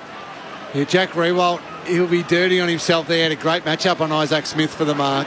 Cochin bleeding too on the back of his head, so he's got blood streaming down his neck. He's not long for the ground, and Brett Roseberry sees him and immediately crosses his arms as Holmes' kick's knocked out of play. So Cochin come into the interchange. A blood rule. And maybe in that Sava Radicalier spoil over near the boundary might have just got him. Good to hear that you are still allowed to spoil in the game. Oh, what a decision. Who put that up? Who could possibly put that up as a and then it was upheld? Oh, no. Well, shame on them. 12-point lead for Richmond. 13 minutes into the second from the boundary throw-in. Hopper. It's a hand pass back inboard to Prestia. He's tackled. He's pushed in the back, said the umpire. It's against Izzy Smith. Free kick for Richmond on the wing. Tigers by 12. Prestia looks up towards half forward. Went through the hands of Zach Guthrie. Here's a chance for Graham. Tries to toe poke it on, but Radicalier in between. Cats have the numbers. Holmes gathers. Jams it onto his boot. Up towards Myers, who marks on his chest on the members wing in front of Prestia. Tigers by 12 points. Wheels onto his right, up towards Henry, getting back Broad. Got a fist to it. Parfitt slides in. Contact below the knees. No against Bolter. Play on's the call. Spills away of Camden McIntosh. Try to fend off Hawkins. You can't do that. Ball spills clear. Still no whistle. Simpson hard against the boundary. Tackled by Baker. Kick goes out on the full. Much of the delight of the Richmond fans in the Olympic stand. And down to the punt road end. They will get it back eventually. Lauren Borden on the boundary. You mentioned Trent Cotchin with blood coming out of his head. He's gone down to the rooms to be patched up, but more concerning was Daniel Rioli. Came off with an ankle injury that he was struggling to walk on, so he's gone down as well. Oh, running repairs for Richmond. Thanks, Loz, as Baker kicks long to the wing, spills down to Graham off the pack. To Bolton, still with Richmond. Hand pass in the middle of the ground. Ralph Smith slips over. Prestia wins it. Spun around. Got a hand pass to Taranto. Kicks inside 50. Awkward half volley for Pickett. Goes back. Wins it anyway. Got runners on his outside. Hand pass to Ralph Smith. Blazes away. Misses the whole set. And another guy outside of him he could have given it to. And in the end, there's no score for Richmond. 7-2 to 4-8. A 12-point lead for the Tigs halfway through the second. Yeah, had the handball onto Graham, and then also had the Rewalt short kick. Just a little bit of composure needed there. Would have been an easy shot at goal, but I think it's happening at both ends, Corbs. Geelong just lacking a little bit of composure when they're going forward. Great pressure by the Tigers. The pressure from both teams has certainly gone up a notch this quarter. That's that key word, isn't it? Pressure. It's normally reflective of both sides, just unable to capitalise. As Stewart's long out of defence for the Cats, spots Zach Toohey, who marks at left half back, played on and slipped over, gets back to his feet in front of Graham into the middle of the ground looking for Duncan, got hands to it, couldn't mark over Prestia. Atkins through traffic to Bruin, running onto it, Jaden Short for the Tigers, inside 50, won't get to Pickett, and the juggling markers claim. Mark O'Connor working across half back, sends it out to Kolajasny, who marks at left half back, Tigers by 12. Goes short to Duncan. The ball use, kicking efficiency's almost flipped from the first quarter. Richmond only going at 52% by foot.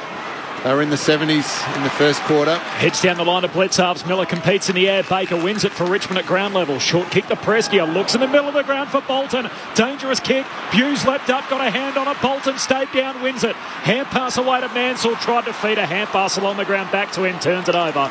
The Cats win it off half back. Kolajasny to Simpson to Bruin. Back to Simpson. Through the middle of the G. Dempsey's all alone. Centre half forward. They're on here, the Cats. Hand pass out to Myers. Checks his kick back to Dempsey, and he marks a little closer to goal. Still at centre half forward. He'll kick from 40 out.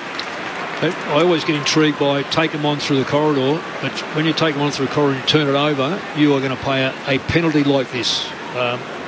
It's a silly mistake. It's the Richmond. tale of both teams, though, isn't it? A little bit, where if you turn the ball over 70 out from the opposition's goal and you create it, you can go lightning fast back through the middle of the ground. Yeah. Bad mistake by the Tigers, centre half forward. Came on as a sub last week for Patrick Dangerfield. Ollie Dempsey with a long blonde hair at centre half forward, misses. Out to the right, it's 4 goals, 9 for Geelong. 13 scoring shots to 9, and they trail the game by 11 points. 17 gone in the second term. Tigers by 11. Richmond got out by 19 points. They kicked 6 of the first 8 goals of the match. Tigers with Cats with 2 goals to 1 so far in this second quarter. As Lostone brings it back into play to Short. Drives it long up the wing. Ryan the target. In from the side, Jeremy Cameron. Perfectly executed. Intercepting mark as he marks on the members' wing. Richmond by 11. A chance to drive it inside 50 once more, but who to? Towards Myers and Vlosten. Vlosten spoils it down. Taranto throws a boot at it. Ricocheted into Atkins. Got it to Simpson. Back to Atkins. Geelong at half forward. Blitzhouse, hand pass to Bruin, inside 50, Henry dropped the mark, got hands to it, Broadbury gathers for the Tigers, hand pass to Vlosten, looking for McIntosh, missed him, Holmes tries to scrap for it, it spills away at Baker, he just drops it onto his boot, ricochets out to Mark O'Connor, Holmes hand passes it forward for the Cats, but only as far as Jaden Short, sends Richmond up the wing, as the mark is taken by Hopper at the back edge of the centre square. Had plenty of it last week, 32 and a goal. That's not his best effort there as skids off the side of his boot out wide. Graham keeps it alive. Hand pass away to Taranto, feeds it back to McIntosh. Defensive side of the wing, handball back to Taranto. Just has to bomb it away down the wing. A high up and under, outnumbered the Tigers, and Hughes takes the intercept mark. It's a heap of Cats there. Hand pass to Cameron. Short kick to Atkins. Got it on the logo of that southern wing. Richmond by 11. 19 gone in the second term. Atkins comes inboard to Tom Stewart. He marks to the right of the centre circles. He's always going to get the boos from that suspension last year against Dion Prestia, where he missed 4 weeks. Plays on around Cochin, sends it long towards half forward. Jeremy Cameron's there, spoiled away from him. Great take from Baker. Knocked it to his own advantage with a hand pass to Graham. Retreats back by hand to Short. Had to reel it in at left half back. Sends it up to the wing towards Dustin Martin. He marks and plays on immediately. Hand pass to Miller in a roll reverse. He's on the break. Gets to half forward. Vacant goalmouth. Goes for home and it dribbles out a play out to the left. And Zach Guthrie has the arms outstretched, wanting insufficient intent. I think he was shooting for home. Yes, I think that was just a case of insufficient skill. Should have given it back to Dusty. He had no other option, did he, to keep the ball low and see if he can skid it through. The best option here is there's a goal out of bounds. It's out of bounds. Gives Richmond another chance. Tigers by 11 from the boundary throw in. O'Connor for the Cats. Hand pass to Holmes, back pocket. Kicks to half back. Turnover. McIntosh runs onto it. Steadies from 45 out. Misses. Left hand side. Gee, both teams just trading behinds at the moment. 7-3 to 4-9. Tigers by 12 as we tick into time on in the second. And both teams trading turnovers. Just sloppy with some of their kicks. But that points to how much pressure is out there at the moment. Both teams just swarming around the other team. They can't quite find that last kick inside 50 for either team. Stewart to Duncan to Isaac Smith, all by foot, up to the wing. Zach Toohey, great one-handed mark against Ross.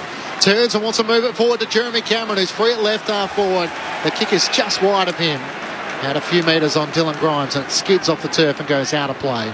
Not far from where Lauren Borden's watching on. Daniel Rioli's come back up from the rooms. He's got his left ankle taped. He doesn't seem comfortable on it, though. He was kind of telling the doctors that he couldn't put a lot of pressure on that left ankle. He's shaking his head now, so we'll keep a watch on him. Thanks, Laws was the leading possession getter with 10 in the first quarter, just 12 so far for the match now. As Ross's kick is smothered, it ricochets to Prestia.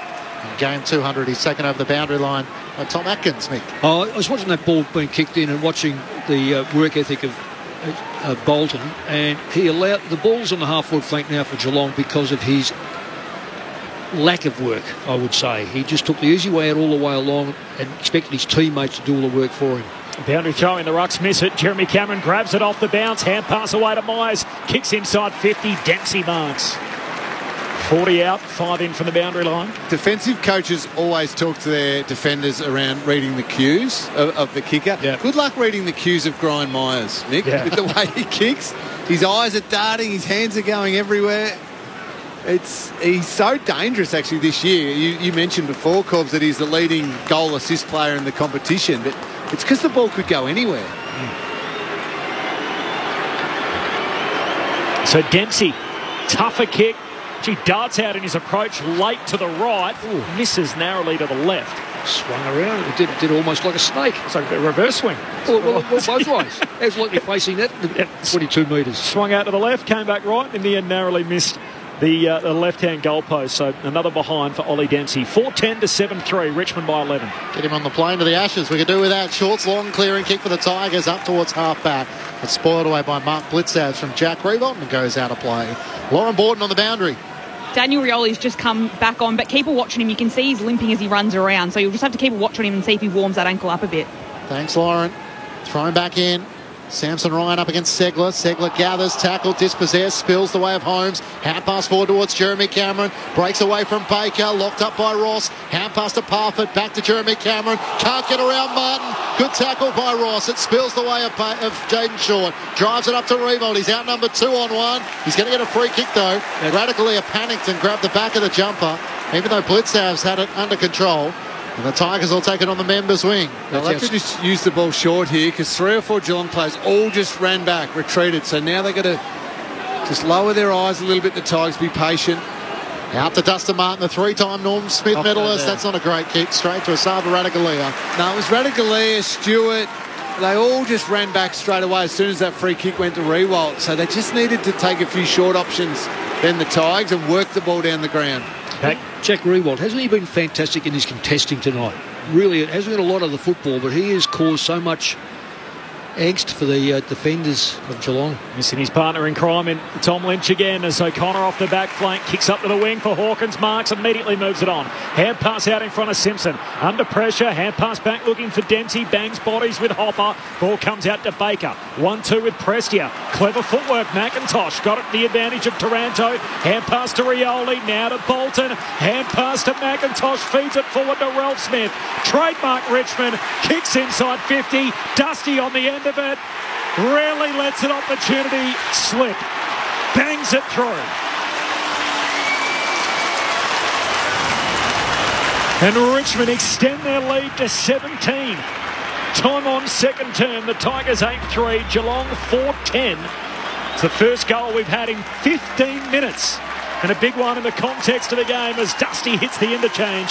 Tigers by 17. And again, it was just creating a turnover. Absolutely. That same part of the ground we've said each time. It's around about 50 to 70 metres from the other team's goal. If you can turn it over there, their attacking end, then there's this beautiful little roadway straight through the middle of the MCG where you can just put the foot down and go as fast as you like. And Richmond had options everywhere. Yeah, they certainly did. And of course, it ends up with Martin's hands, and you know what's going to happen. He is a great finisher. Just starting to find his rhythm. 6 times so far this season he's kicked a goal. Richmond extend their lead to 17 points. Ryan in the middle of the ground. One down the tap, but straight to Segler. Kicks towards Dempsey at half forward. Worked in front of Jaden Short. Trying to get the hand pass to Myers. Arches the back to get away from Baker. Free kick going Geelong's way. Dempsey was dragged down off the ball. The free kick against Jaden Short, or is it going to be Myers' advantage? I think, they've paid it as down the field, but gee, there wasn't a lot there, Clinchy. Down the field. Down the field, but not closer to goal. As he has it, right half forward, kicks towards Dempsey. It's over his head, bounces off Jeremy Cameron's chest, and in the end it's rushed through by Samson Ryan for a minor score. Richmond by 16 points. I play with a young player, particularly the players these days. They panic when the ball's in the goal square, particularly young ruckman. Baker into Short, in the back pocket, long kick up to the wing. Shea Bolton flies in the air, takes the juggled mark. He's got a runner alongside him. Hand pass to Hopper, kicks to Rewalt, centre half forward over his head. Skids through to Guthrie, picks it up. Hand pass away to O'Connor off the back flank. Darting away for Geelong. Kicks down the wing, tough one for Blitzarves. Gets a hand on it. He's outnumbered at ground level. Good enough to win the footy. Jams it on the boot down to half forward for the Cats. And at the drop, Short takes the intercept mark. Richmond lead the game by 16, 26 gone in the second term. For our audience on ABC Sport Digital in Perth, you will be getting the build-up to West Coast and Gold Coast. We'll take you there shortly. Tigers by 16 points. Baker long towards Miller. Segler in for the side for the Cats. It spills away of Mansell. Kicks towards Revolt. One-on-one with Zach Guthrie. Little tug of the shirt from Revolt. Guthrie got back there first. Scored it over the boundary line. And Bayer says throw it in. Right forward pocket for the Tigers. Yeah, that could be a Jack Revolt free kick every day of the week. Just walked it over the boundary line. Cats with 2-4 in this second quarter. The Tigers 2-3. Thrown in.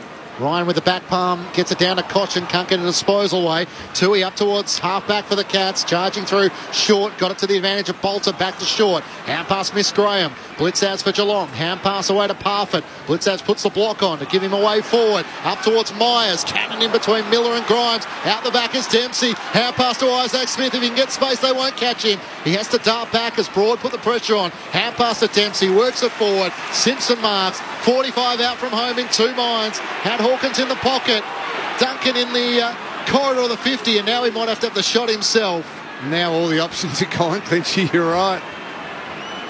No one's on the goal line, so he just puts it in that direction. Back with the flight, Jeremy Cameron. Can't take the mark. Spills the way of Ralph Smith. Hand pass to Taranto. Lost it. Did he get Myers high? Play on's the call. Dempsey's hand pass to Hawkins. Hand pass to Simpson. Around the body. Finally kicks the goal.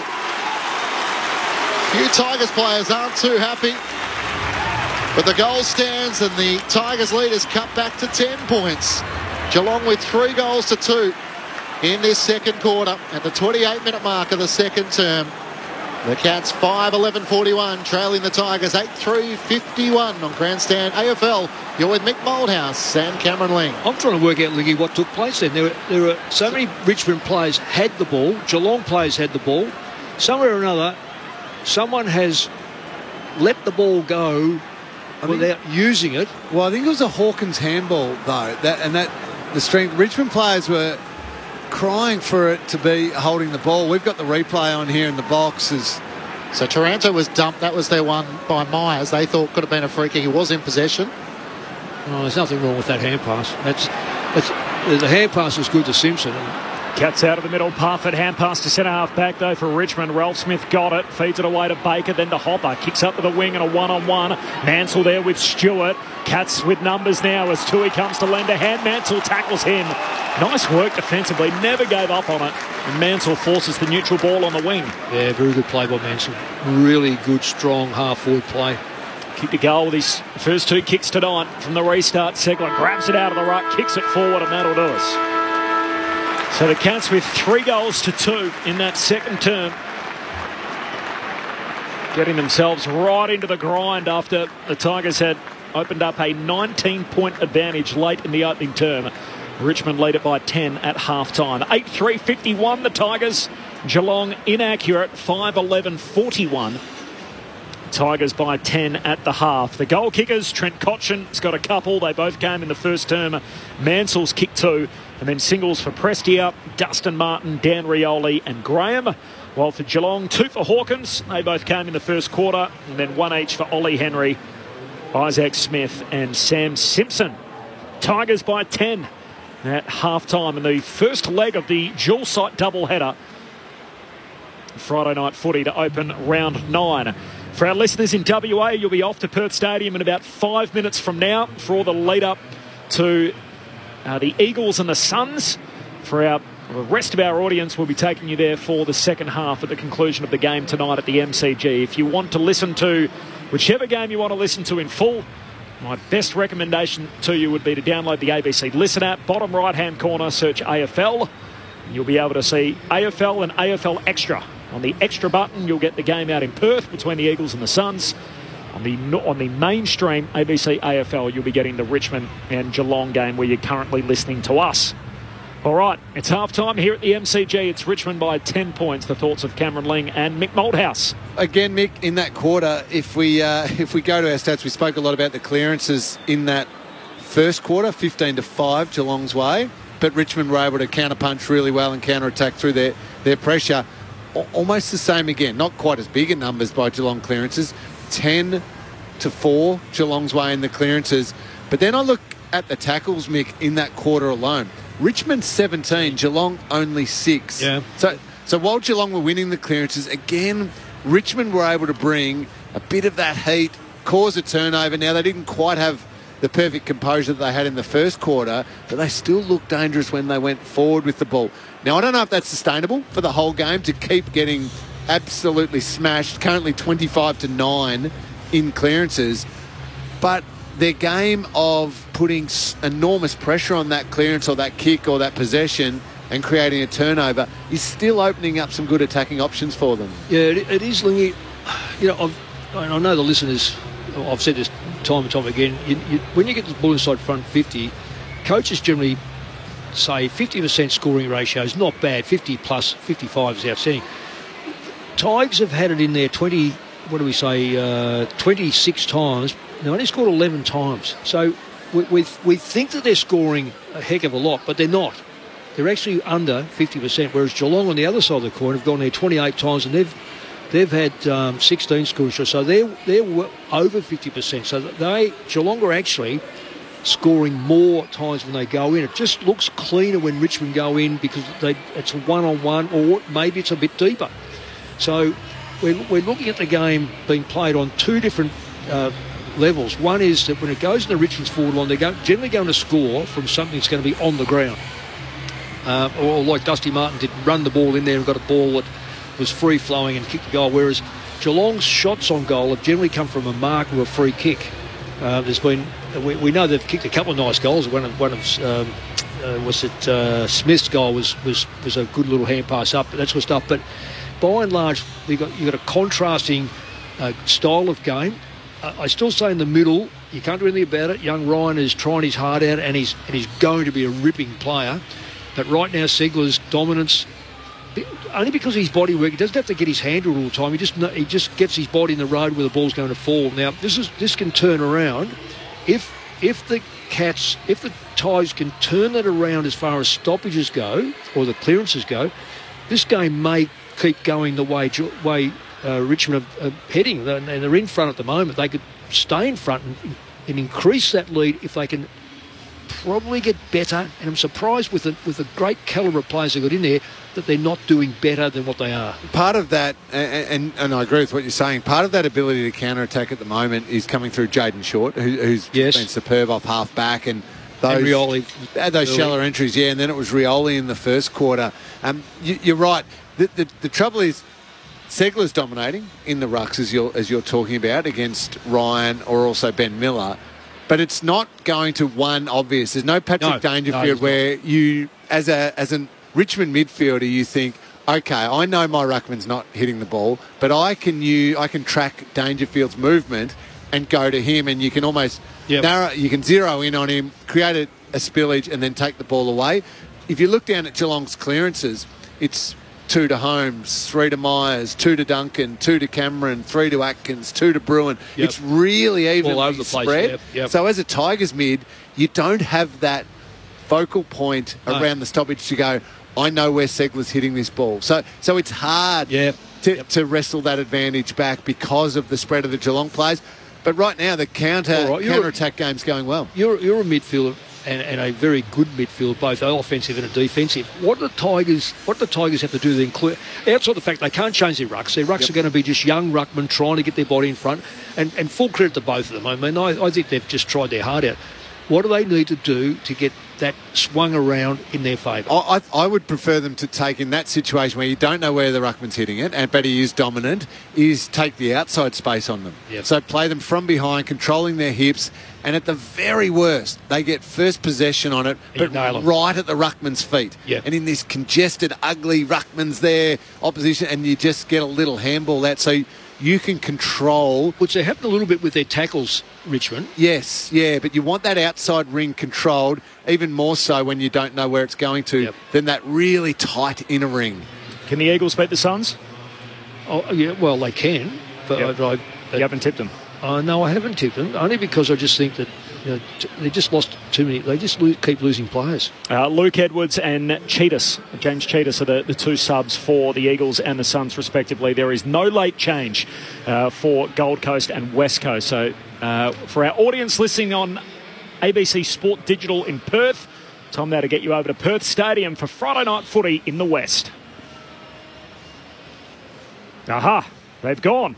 And now we're all here together without everybody in Perth. It's disappeared for the other leg of the Friday night game. For the rest of our audience, we'll take you there for the second half a little later on. Off the SMS, I asked people earlier about Friday night footy and what they thought of the start time. So, first of all, from Joan in Geelong, she says, "Hi, fellas, I'm watching the game from home in Geelong, so the early start suits me perfectly. Come on, the Cats." From Nat in Darwin, "Evening, gents, listening and loving the call while putting together a uni physiology assignment. My standard Friday night now, listening to you guys, so I appreciate your company, Nat." From Amanda in Geelong, "Definitely like the early start as a Geelong supporter, not such a late night to get home." I think you co-sign that sentiment, Lingy? I do, but it was hard work on that highway. And from Annie, "I prefer 7:20 to the 7:50 start. Train delays and disruptions due to line works kicking at 11 p.m, which is impossible to avoid without leaving early for a 7:50 game. So obviously the traffic you get and the disruptions on the back end." Yeah, that's a great point, because there's been massive line works between Geelong and Melbourne over the last month or two. I hope that in the future it just becomes 7:20 standard, Corbs. Do you think it will? Surely. New TV deal at least. Why wouldn't it? Why wouldn't it? Families, junior sport the next morning, so many reasons. And I'm not just talking about Geelong reasons. I'm talking about everyone around here in Melbourne. I was watching the rugby last night, and it starts at 8 and finishes at a decent hour because it doesn't go as long as our game. And the weird thing is, too, the Saturday night footy always starts at 7:20. So it's all over at 10:30, and yet no one's got anything the next day, or certainly people that work a standard week. It's half-time here at the MCG. Richmond lead Geelong by 10 points. We had two lead changes in the first 10 minutes, and from then it's been Richmond who have been in front throughout. Second half action coming up shortly. Let's take the latest from the ABC newsroom.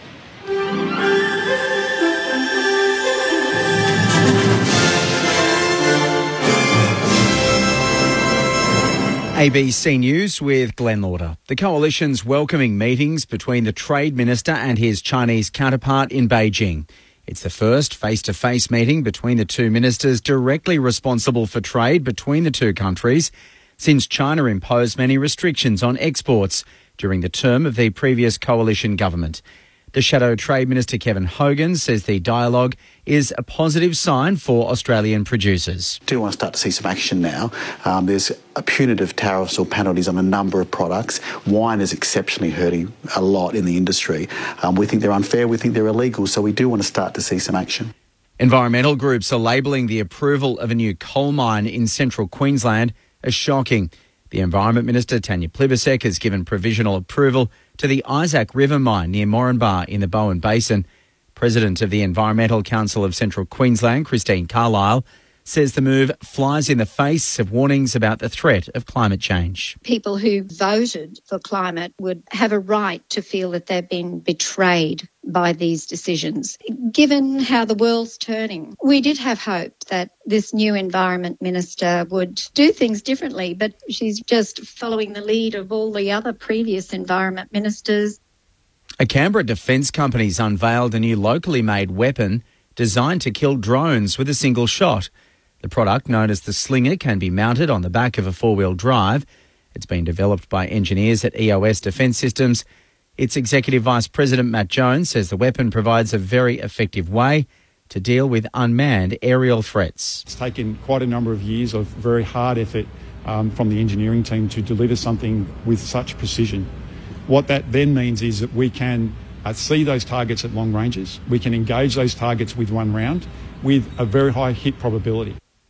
A Malaysian coroner has delivered an open finding on the death of an Adelaide woman in Penang 5 years ago, citing a lack of evidence. Here's Southeast Asia correspondent Ann Barker. Coroner Puan Nursalha binti Dato Hamza in Penang has handed down her findings into the death of Anna Parani Jenkins, a 65-year-old Adelaide woman who disappeared in Penang after catching an Uber car to visit her elderly mother in a nursing home in December 2017. Some of her skeletal remains were later found at a construction site near the Uber route, but the coroner says she's unable to determine a cause of death because of a lack of evidence.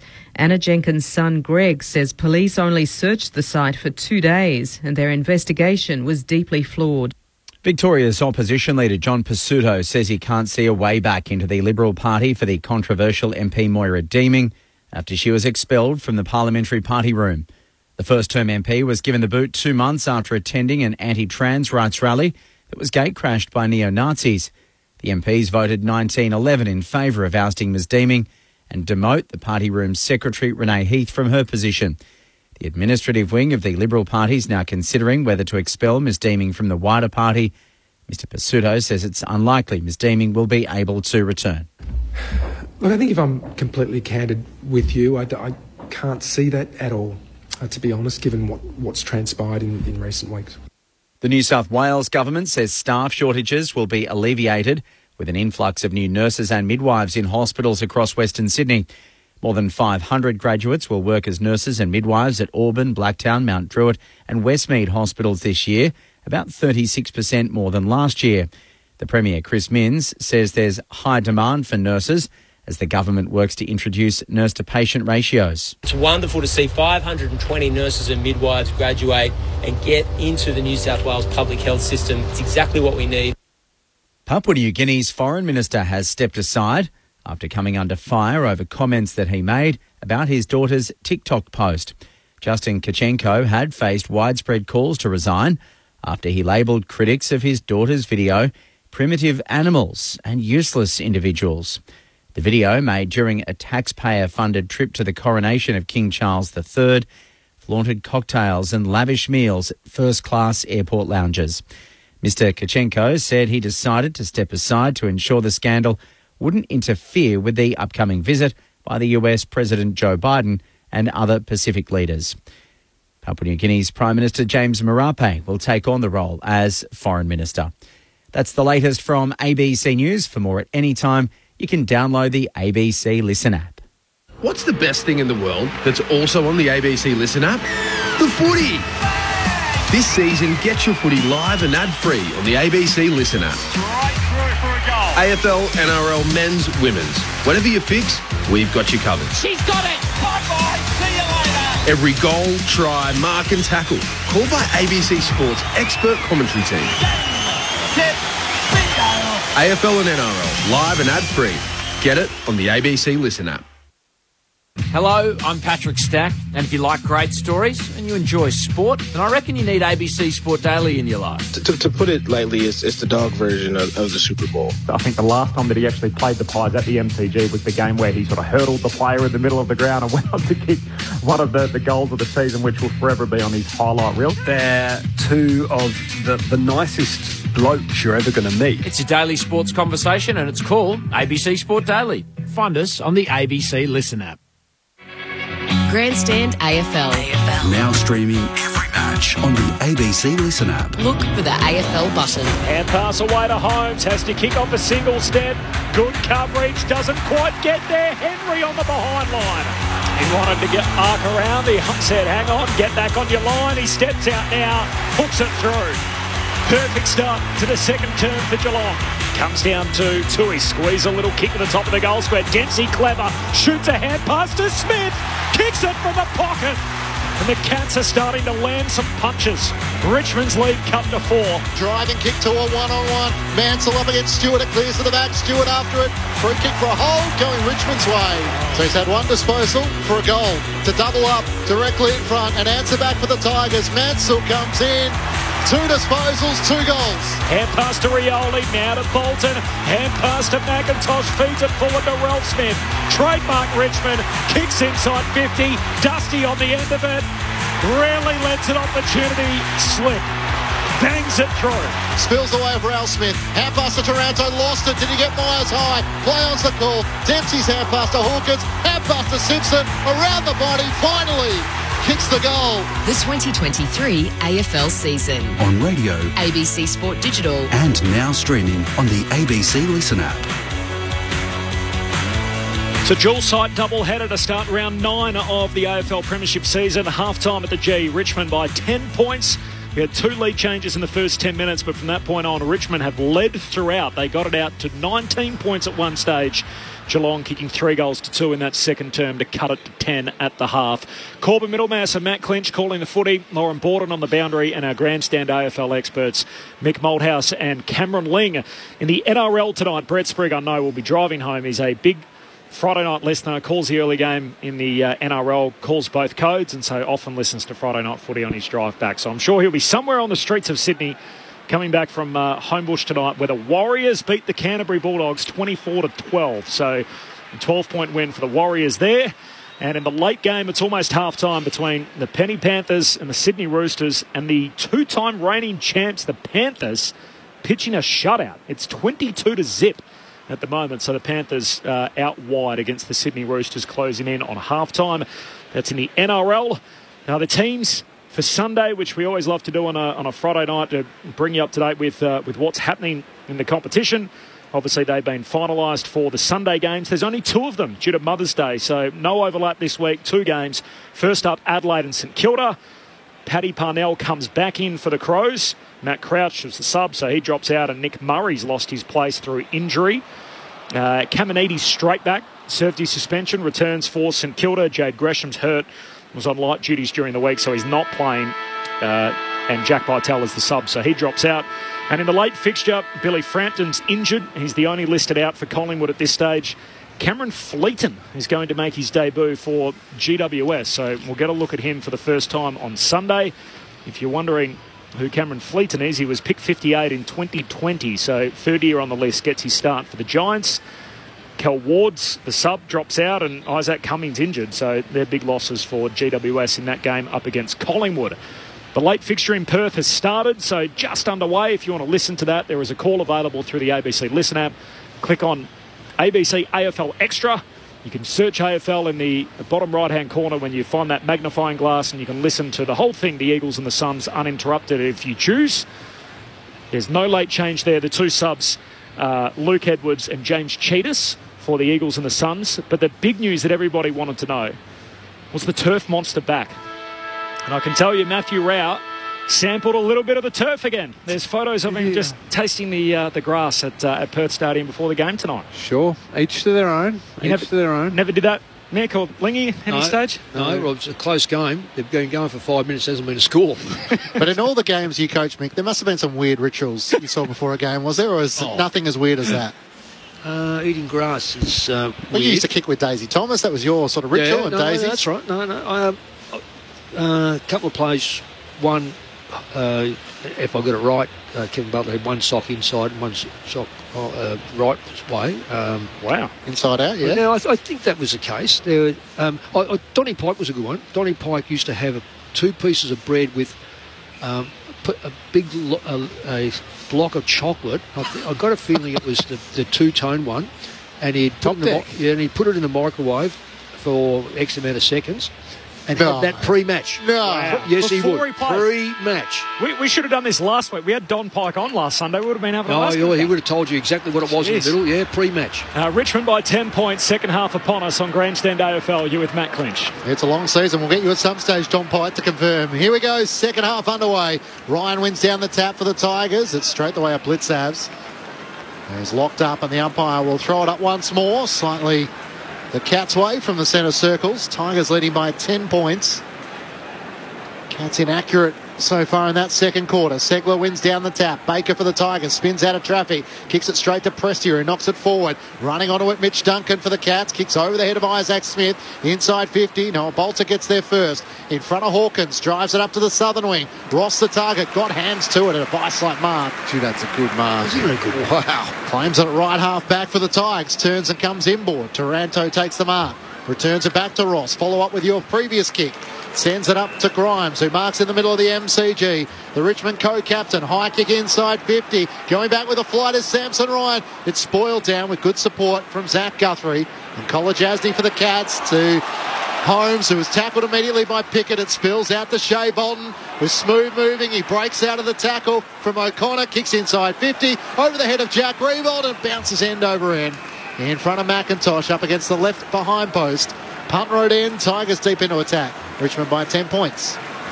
That's a good play already. Do you reckon anybody said anything to Matt Rowell about the pesticides and everything that's in the turf? And what players used to do to it? Everything. 10-point lead for Richmond early in the second for the boundary throw. Martin Clever tries to soccer it through for a goal. Touched on the way through, and in the end, Stewart and Miller both share it out of play. Are you talking about when they used to do hip flexor stretches in the huddle? Yes, and also every time players spit on the ground. Oh, it's so off. I'm not sure about it. Richmond by 10 points. Obviously, the Novak Djokovic thing at Wimbledon over the years. Boundary throw in. Bolton, one way, then the other. Same result. Bangs it through. Shea Bolton with the smooth moves. Showed it out to the left, hopped back onto the right peg and hooks it through for a goal. Tigers by 16, 9-3-57. Geelong 5-11-41. 2 minutes into the second half and Richmond are back out by 16. He's always a threat, isn't he, Mick? And we saw it just before when the ball ended up going out of bounds. Didn't go anywhere, but he showed how strong he is through the hips. Yeah, when he was caught cold, but could shrug off that tackle and kick it forward. And what did we say before? What we say at half time? We were putting at those stats. He had 2 and 7. Yeah, two kicks, 7 handballs. Yeah. And thinking, that's not the balance you want in Shea Bolton. But to start this quarter, you're seeing exactly the balance you want from him. 2 kicks, and both of them are, one very, very effective, the other one quite effective. Tigers land the first blow of the second half. They extend their lead. Samson Ryan wins down the tap and then follows up with a topo to half forward towards Shea Bolton and Mitch Duncan. Duncan volleys it out to the southern wing. Ross for the Tigers. Inside 50. Radicalier up with one arm. Managed to control it. Sees Geelong out of defence. Hand pass to Zach Toohey. Works it to Buse, who chips it over the top to Stewart. Coming from the opposite direction was Mansell. He gave away the free kick. With eyes not on the footy, and Tom Stewart takes the free kick at left half back. Richmond will love that matchup at the centre bounce there. Mitch Duncan on Shea Bolton. Oh, yeah. Bolton will lose Duncan easily. Here's Stewart. He kicks up into the front half. Henry entering the pack from the side. Segler had a fair piece of it. No mark. Spills down to Broad. And pass away to Ross. Hurried kick back down the wing for Richmond. Buse and Dusty in a one-on-one. Bounce favours Buse. He runs onto it, trying to shake Martin. Martin still on him. Buse hurried kick forward.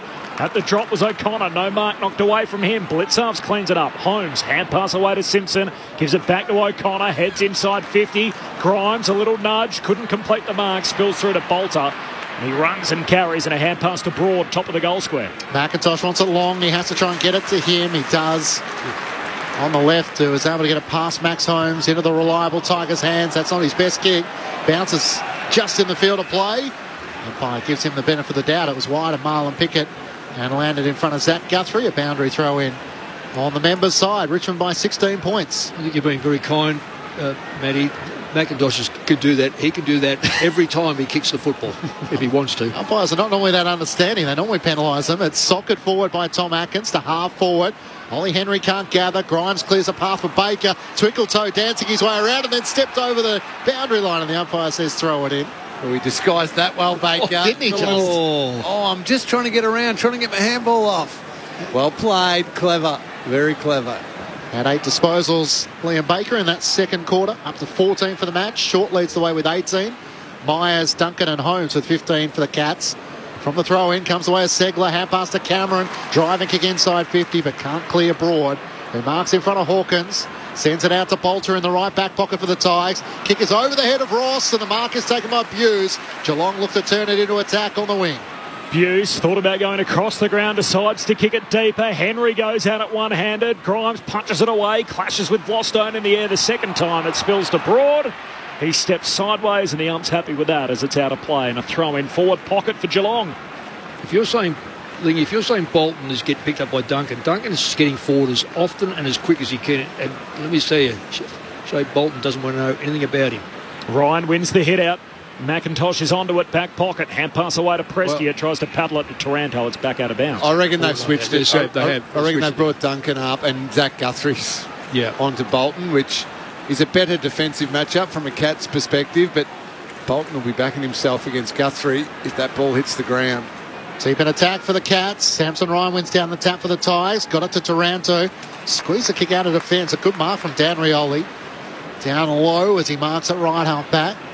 Aaron Borden told us about that niggle in the second quarter, but it's been able to continue on. Work to DeRoss. Kicks up towards Miller. There was a bit of shoving in the marking pack. Revolt went down and the mark is taken by Big Ben Miller. Hasn't had a lot of the footy coming up to possession number 4 as he sends it wide. The mark is taken by Jack Ross. Inboard to Dan Rioli. Just got it past the Saba Radagalia. Drives Richmond inside the attacking 50. Jack Revolt lost his opponent Stewart and takes the mark. Wow. Right forward pocket. Some great craftsmanship to lead back to the goal square and then come back up to the footy. That's had to work hard for his possessions. Jack Revolt. That's the fourth word kick of the match. Sorry to jump in again, but that was craftsmanship. That was forward craft. Brilliant play by Revolt. He took Tom Stewart too far back and he knew exactly what he was doing so he could come back at the ball. That is brilliant forward play by Jack Revolt. Right forward pocket, 25 metres out. His 16th season in the yellow and black. He's had to work hard for it tonight, Jack Revolt, but he's on the board now. And the Tigers have their biggest lead of the night. They're out to a 22-point advantage at the 7-minute mark of the third term. 10-3-63 to the Cats, 5-11-41. Jack Revolt with his 4th disposal now has a goal. Here's Mick Malthouse and Cameron Ling with you on ABC Sport. Well, you said enough there, Lingy. That was outstanding. And the more you watch it, you know that Revolt, with all his experience against Stewart, who is the premier backline player in the competition, make no mistake about that, he was done cold on the fact that there was just a little bit of body contact. Revolt just got him where he was a little bit flat-footed. Comes at the football. Stewart's got no hope of making up that half-metre distance. But again, that's a fallen ball. The ball come in. Anything that falls at the moment, Richmond are getting. Anything in the air, generally, Geelong are getting. So it's a contrast in game. Midfield at the moment in this quarter has almost been even as far as the stoppages go. All of a sudden, 22 points. Richmond's lead the first 2 of the second half. Out of the middle, Taranto got a kick away as he's been tackled. Slides through to Stewart in off the square. Can't collect it. Hopper grabs it, kicks it forward inside 50. Buse took a moment too long. Rewalt got him. Coughed it up. Miller, hand pass to Dusty. Kicks to the unguarded goal square. It's offline. Through for a behind. Tigers by 23. All of a sudden, we're at a very interesting juncture at this game. 9 minutes into the third term, Tigers extend that game-high lead to 23, 10-4 to 5-11. And that juncture is Richmond completely on top. Round the ball, defensively, everything. They're going to get a free kick here too. Great play by Bolter. Zach Tui rolled the dice. It was a set play straight down the middle to Tom Hawkins. Bolter worked his way to the front. He gets the free kick for a hold. He plays well in front, Bolter. He's just got to be careful the balls go over the back of him, but he does that well. Too many players in the AFL. Tom Hawkins can't move. Bolter inside 50 towards Revolt. Stewart in front, couldn't take the mark. It spills to the back. Radagalia's hand pass to Kolajasny. To Tanner Bruin. Driving kick out of the defence, but straight to McIntosh. Backpedaling, he marks on his chest. Left half forward, 60 out from home at the punt road end for the Tigers. Sports Martin free in the pocket. Can he get it to him? Not over the hand of Zach Guthrie, who raced back. Spoils it out of play in the left forward pocket for the Tigers. Richmond as wide as they've been. They lead by 23 points. We've had some scoring in Perth, Mick, which is very exciting. The Suns lead at 13-7, so 2-1 to 1-1. 17 minutes in, Suns by a goal.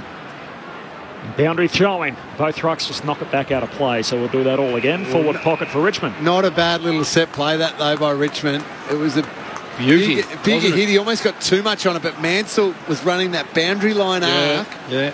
Nearly got it perfectly. It was 15 to 20 metres off that hit, wasn't it? The Tigers by 23. Boundary throwing. Segler wins it down. Bolton has a fumble. Still got it. Hand pass away to Dan Rioli. Hit the fat part of the footy. High bomb into the pocket. Still alive. Pitches. Runs back in the field of play. Cochin knocks it on, but straight down to Tui. Tries to repel out of the defensive arc. Kicks it straight to Rioli. That's how much pressure Richmond are putting on, because that is the kick you just do not want to do if you're a defender. And Zach Tui, for all his experience, should know that.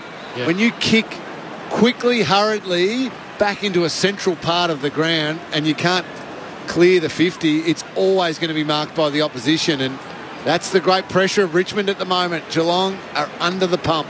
Yeah, that ball's got to go to the fence. Even if you kick it out of bounds, doesn't matter.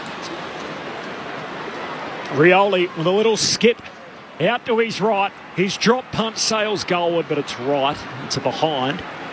So the Tigers are 10-5, Geelong are 5-11. It's been all Richmond through the first 11 minutes of this third term. Tigers by a game high 24. Geelong have only been able to take one mark this quarter. That's the pressure that Richmond are bringing to them. 13-1. As Tui has another go at it, bringing it back into play towards Segler. Rising over the top, Miller gets plenty of encouragement from his teammates. And the Richmond fans in the Olympic stand who are leaning over and applauding their work. Tigers by 24 points. That's all you need to do as a ruckman. Just punch the ball clear. Don't let your opponent dominate the play. Segler in front, one down the tap against Miller. Hopper becomes the tackler. And the ball is locked underneath Taranto and Brendan Parfitt. And this is the part of the ground where Bolton gets dangerous. It's a perfect spot for him. Miller wins down the tap, but straight to Tanner Bruin of the Cats. Hand pass to Simpson, trying to cut around Baker. Drives it towards Jeremy Cameron at half forward. Up and takes the mark. No, dropped it at the last moment in front of Broad, but he's paid the mark. That's very ordinary. The whistle was blown before the mark was complete. That's ordinary umpiring. No control there. And no one's on his left foot here like they did earlier on in the game. He could run around. McIntosh is now going to get there. Shea Bolton just pointing it out from a little way away. Nathan Broad standing right on 50. Jeremy Cameron out to the right. In the Coleman medal with 33 goals. Gets close to the man on the mark. It's out to the left. It won't be a score. Flying his blitz as Miller's there as well. And Bolter at the very back takes the mark for the Tigers. A couple of metres out from his defensive goal at the City end. Richmond by 24 points. Can I just say for 2 seconds on that Jeremy Cameron kick?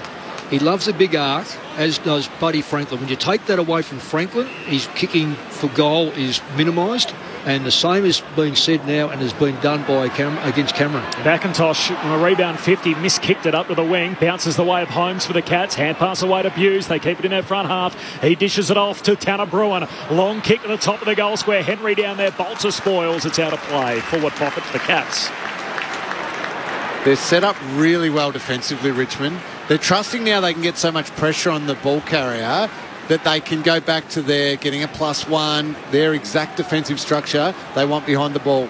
Forward 50 stoppage for the Cats. No one went up in the ruck, so Miller just grabs it and bangs it away up to the wing for Richmond. Geelong well set. Stewart rises, can't take the mark. It was knocked out of his hands by Pickett. Spills to Chewy of Geelong. Hand pass back to Stewart, dodging and weaving, ran into Graham. Hand pass back to Blitzhouse. Great follow-up from Pickett. Got a smother onto it. Ricochets out to McIntosh into the middle of the ground. Up goes Isaac Smith and takes the mark.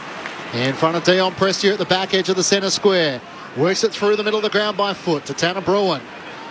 He marks in the centre circle. Spots Myers, who's come off the bench. He marks it right half forward. Has Nevitt forward. Kicks inside 50 towards Henry. Can't take the mark. Glostone's there. Spills to Parfitt. Nowhere for him to go.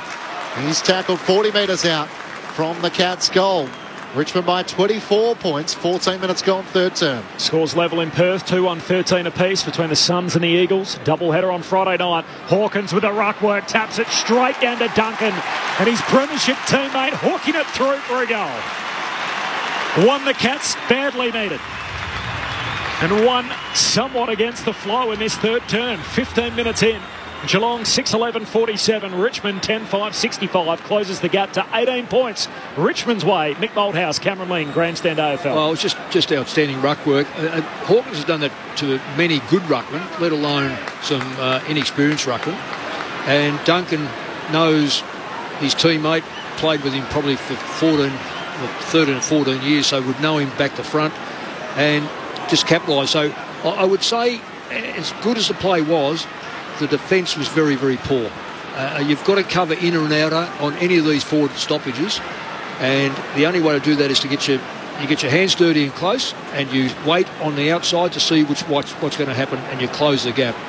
Mick Malthouse with you on ABC Sport. The Tigers to kick the first two of the third quarter. Cats' first goal since the 27-minute mark of the second quarter. Taranto gets a clearing kick for the Tigers up towards half forward. Tui's there first for Geelong. Hand pass to Zach Guthrie. He's ragdoll tackled by Graham. Umpire will ball it up at right half forward for the Tigers. Richmond by 18 points. Tossed in the air. Blitzhouse and Ryan. Ryan back palms it. But it's Parfitt who gets there first for the Cats. Tackled by Short. Straight over the boundary line. Insufficient intent.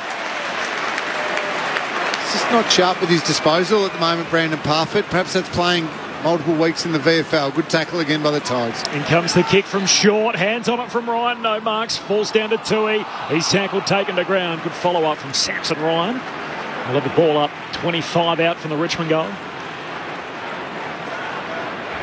Punt road end of the ground. In front of the Tigers, faithful. Up it goes on the flank. Ryan wins it down. Hopper shoots a hand pass out, but straight to Nevitt of the Cats. Hand pass away to Myers. His handball reaches O'Connor off the back flank. Kicks it down the southern wing. Hawkins chasing after a wide ball, but leaping up and getting the intercept mark is Bolter. He kicks back inboard and took a slips catch from Baker to hang on to it.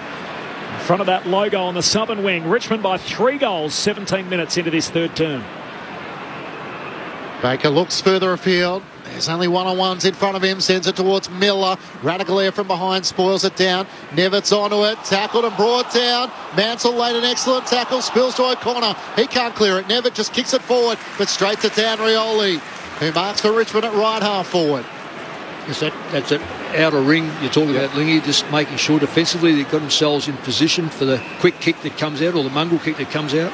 Dan Rioli to Jaden Short. Wheels onto the right. Long towards Ryan. Spoiled away by Radicalier. A fist that clears at about 30 metres to Jeremy Cameron at halfback. Hand pass to Dempsey. Back to Jeremy Cameron. Through the middle of the G like a gazelle. He pulls his kick. Miss Myers, whose tackle might have been high on Vlostone. And Richmond will win it back in the middle of the MCG. Had the right idea with the kick back in the corridor. Just didn't quite get it to Myers.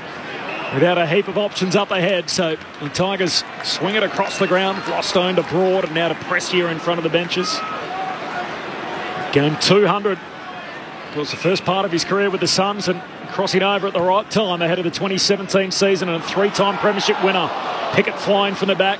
Never really got close to the footy. Spills down to Atkins of Geelong. And pass to Tui. Back flank. This is what Richmond are doing beautifully. Just got the setup behind the ball perfect. Kicks it straight to Vlostone, so they keep it in their front half with that wall set up across the ground. Lingy outlined as Short goes wide. Gee, just got it to Dan Rioli. Pulled up a a little sore after that bung ankle earlier in the game. Stepped off his mark, so kicks inside 50. Blitz out in front of Miller, couldn't take the mark. Tom Atkins with a hand pass to Buse, almost brought down by Cochin. Lunging, couldn't get a glove onto him. Sends it inside 50. Myers up against Broad. Cameron socks it off the deck. It spirals towards the boundary line. How will the umpires see this? Insufficient intent. Running a full pelt. He didn't want to get a boot to it, but there was no doubt what direction the umpire was going to go. See, that's a ridiculous decision because that's a forward trying to kick the ball out in front of himself so he can run onto it. It's not...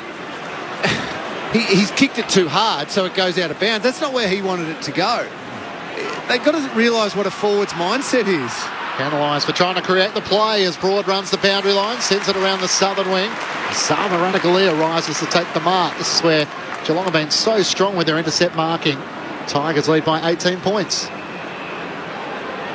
Yes, it's back to that first quarter stuff with Richmond just kicking it in and hoping that they can bring the ball to ground. Ranagalia to a pack at half forward. It beats everyone. Skids through to Parfitt. Tried to keep it alive with the toe poke. Ball's out of bounds. A throw in. The personnel is different, I get, for Richmond. They might not be able to sustain it for as long as against certain teams. But tonight we've seen a little bit of that Richmond of old, where they have had enormous pressure around the ball. They've got their defensive setup perfect and they're counter-attacking off the back of it. The boundary throw in, it's out the back to Prestia. Hand pass away to Bolton. Hand pass down the wing. Guthrie knocks it down, but straight back to Shea Bolton. Hands it out wide for Richmond to Martin. Against the boundary line, pulls his kick back inboard and Ranagalia punches it out of play.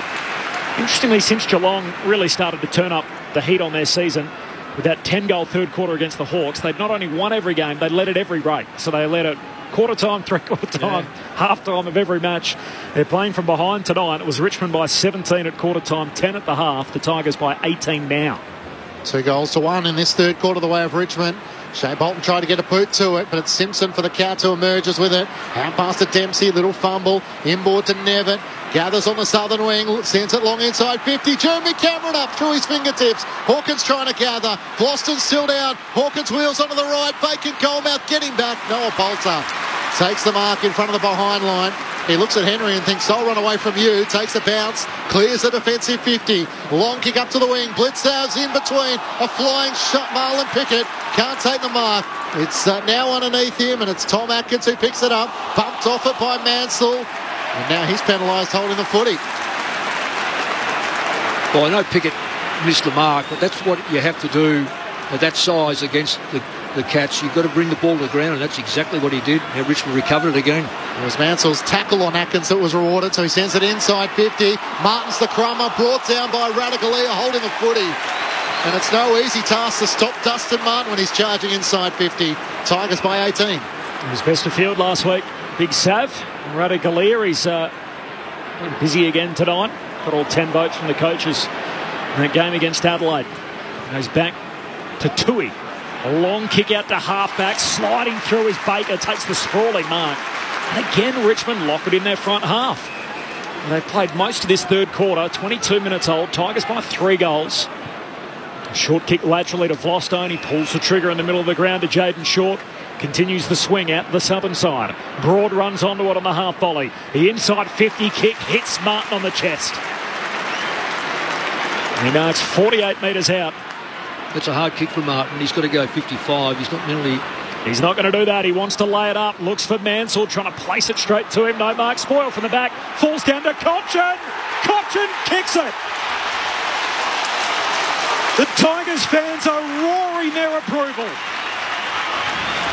And all of a sudden, it's getting out of hand for Geelong. A 4-goal lead for the Ticks. And their 3-time premiership skipper's got 3 of his own. Richmond 11-5-71, Geelong 6-11-47, 23 gone, third term, ahead of Cameron Ling and Mick Malthouse down to the boundary, Lauren Borden. Just in all that, Jacob Hopper actually pulled himself off to the bench and sat himself right at the back, so he's basically subbed himself off. He's injured in some way. We'll keep a check on that, but it looks like the sub will be activated and Clark will come on with Hopper taking himself off. Thanks for that, Lauren. Again, it comes back to the fact that Richmond are brilliantly set up, Nick. Behind the ball, their defence is completely intact, playing it beautifully, pressure on the ball, and then they're transferring the ball to the open side of the ground and setting up great opportunities for their forward line. I think, Lingy, the word you said, pressure at the source, is forcing Geelong to kick the ball back to Richmond. 2019, the last time Trent Cotchin kicked multiple goals. He has 3. The Tigers on half-back through Nick Florstone. Works it up to Prestia. In game 200, puts it out in front of Jack Revolt. He marks on his chest in front of Zach Guthrie. He's still 2 kicks out from goal, though, at left half forward. Cotchin wants it short. Martin leads to the pocket. He eventually does go to Cotchin. It's through his fingertips. Can't take the mark. Buse with the hand pass. Works it to Tanner Bruin. Through the middle of the MCG to Hawkins, who marks in front of Noah Bolter. Myers keeps streaming forward. He tries to thread the needle and found him. He's taken high by Grimes but took the mark. He wastes no time with a hand pass to Atkins. Henry's all on his own. He marks 25 metres out in front of goal. Couple of wrists through the middle of the ground for the Cats. But it's end up with a set shot, and Ollie Henry's now job to finish. He's found it hard to get free of Dylan Grimes, Ollie Henry. Grimes has done a very good job on him. He's got the 1 goal to his name, Henry, but Grimes has been all over him. And from there, it was just the kick to Brian Myers that set it up, because Grimes had to come up and defend Myers, which allowed Henry to sneak out the back. 14 goals of the season behind Hawkins and Cameron. Big kick for Ollie Henry. Comes in 25 metres out and completes the deed. His second.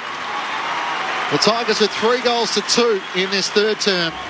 And the goal from Henry closes the gap to 18 points, Richmond's lead. 11-5-71 to the Cats, 7-11-53. 24 minutes gone, third term on ABC Sport. Down to Laura Borden on the boundary. Jai Clark's just snuck onto the field for his debut as well. So Oliver Dempsey's been subbed off and Clark is on in all of that to come on to make his debut for Geelong. Well, I'm interested to see how he goes now. That's straight into the centre bounce. Yeah, it's interesting. Straight in, you think, and have a look who's in there. Is that Joel Selwood type? I'll just go straight in the middle. Well, have a look. They've got Martin, Bolton, Taranto. It's not a bad 3. With Holmes and Atkins helping Jai Clark. Yeah. Jai Clark in jumper number 13, pick 8 in last year's national draft. Quarter time in Perth, the Suns lead the Eagles by 5 points, so 3-2 to 2-3. The scoreline there at quarter time. Game on here. Richmond by 18 points. An early touch for Clark. He coughs it up though with a little hand pass. That's Jai Clark with 2 of them out there, of course. Both as the subs. Richmond hook a kick forward. Comes the way of Buse though with the Cats. Hand pass away to Guthrie. Kicks to half back. Isaac Smith picks it up clean. Hand pass to Jai Clark.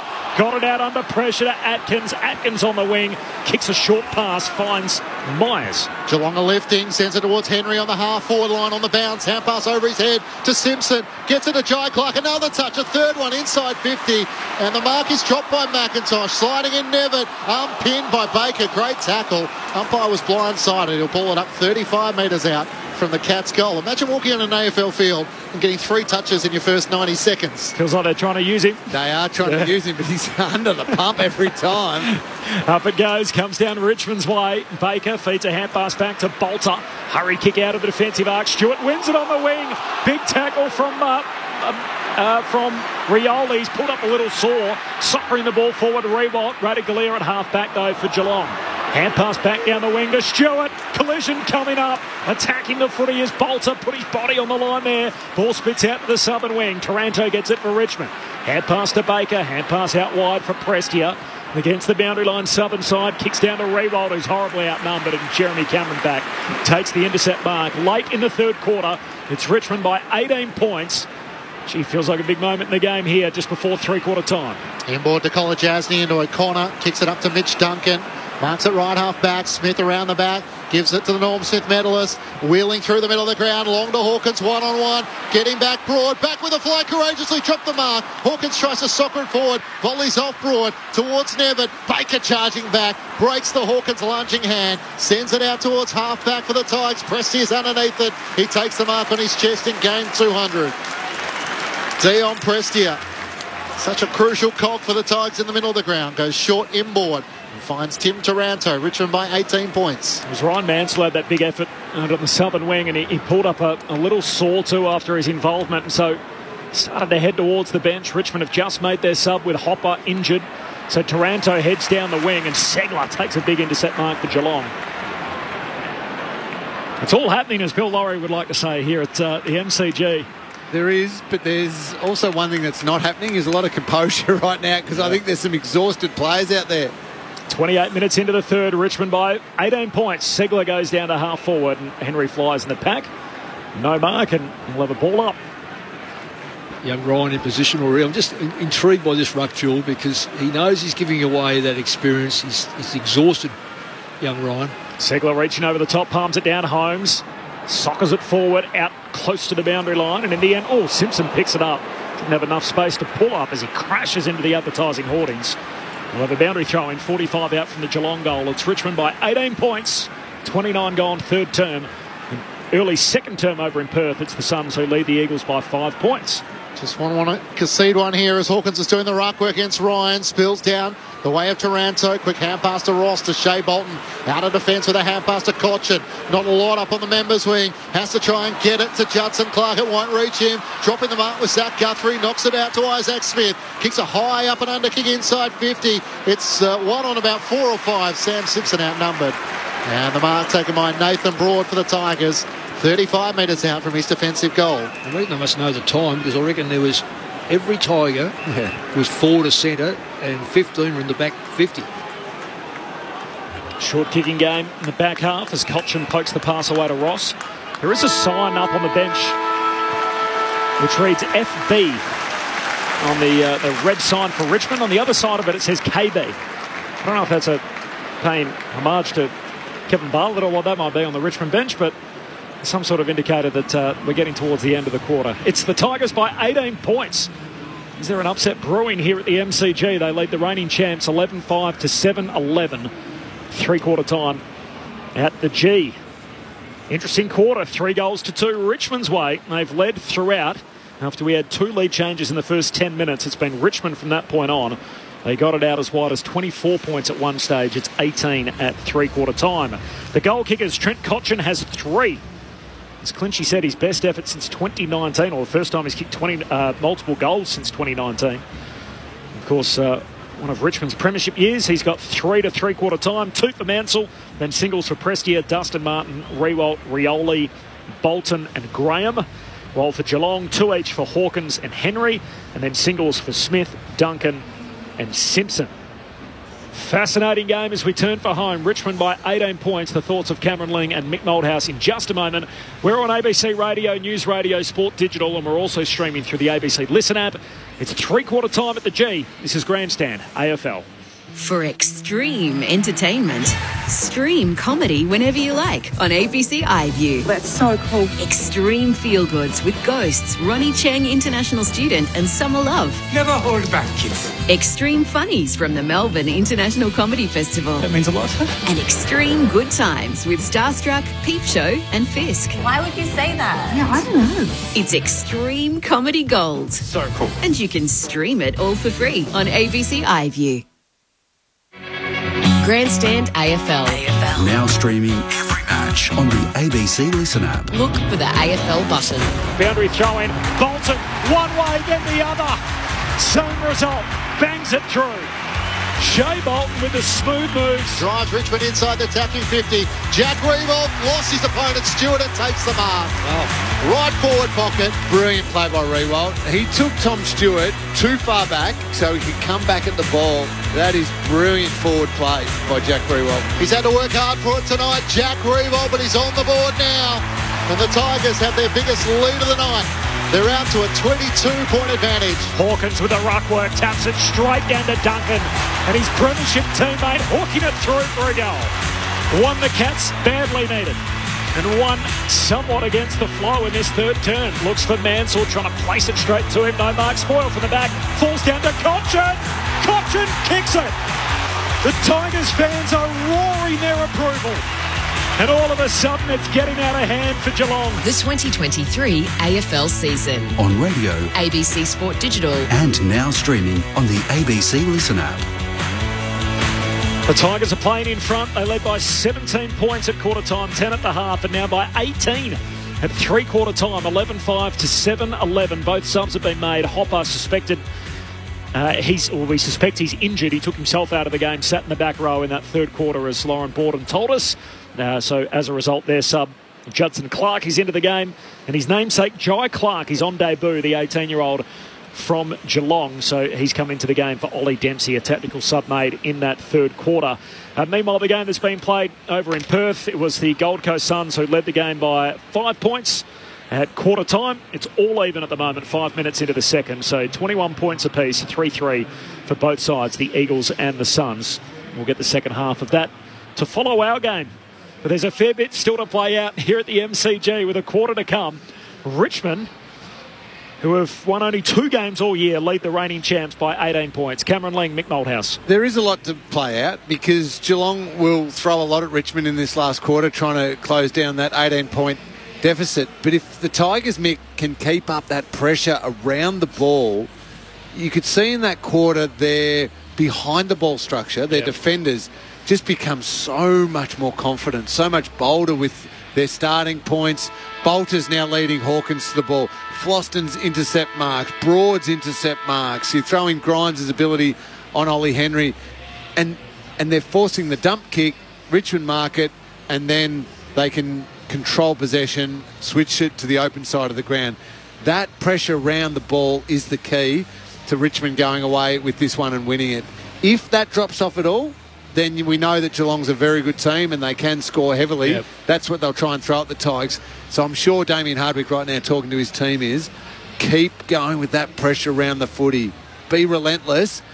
Cause Geelong to kick at 58%, which they've done for the whole game, which is very, very low. One of the lowest that we talk about. I just look at Mansell's 5 tackles. Taranto's had 8 tackles.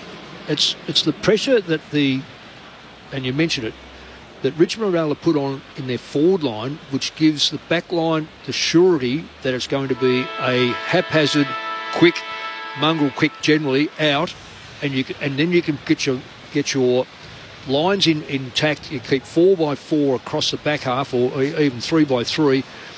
And what you end up doing then is being able to push the ball back. Now, they haven't gone in there that many times. Inside 50s is 42 to 41 in Geelong's favour, but it just appears that the extent of going inside the front 50 seems to be a lot closer to goal for Richmond and quicker, so it doesn't give Geelong... When it goes in slow, Geelong take the mark. Because if you're Richmond, so to try and explain this as succinctly as I possibly can, if you want the +1, a Broad, a Floston, a Bolter, whoever it might be... So most of the time it's Jeremy Cameron up to the contest and Broad's the loose. Exactly, but they'll do it off different people as well.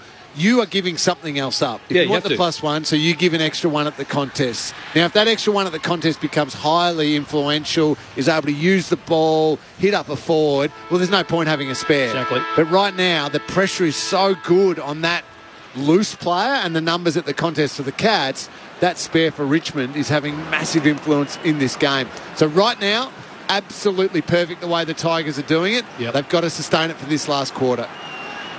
Interestingly, Richmond have actually led at quarter time in 6 of their 9 games now, despite only having 2 wins for the season. They protect a 3-goal buffer here. As we start the final term, it comes down to Tanner Brewer, and he's tackled heavily by Taranto.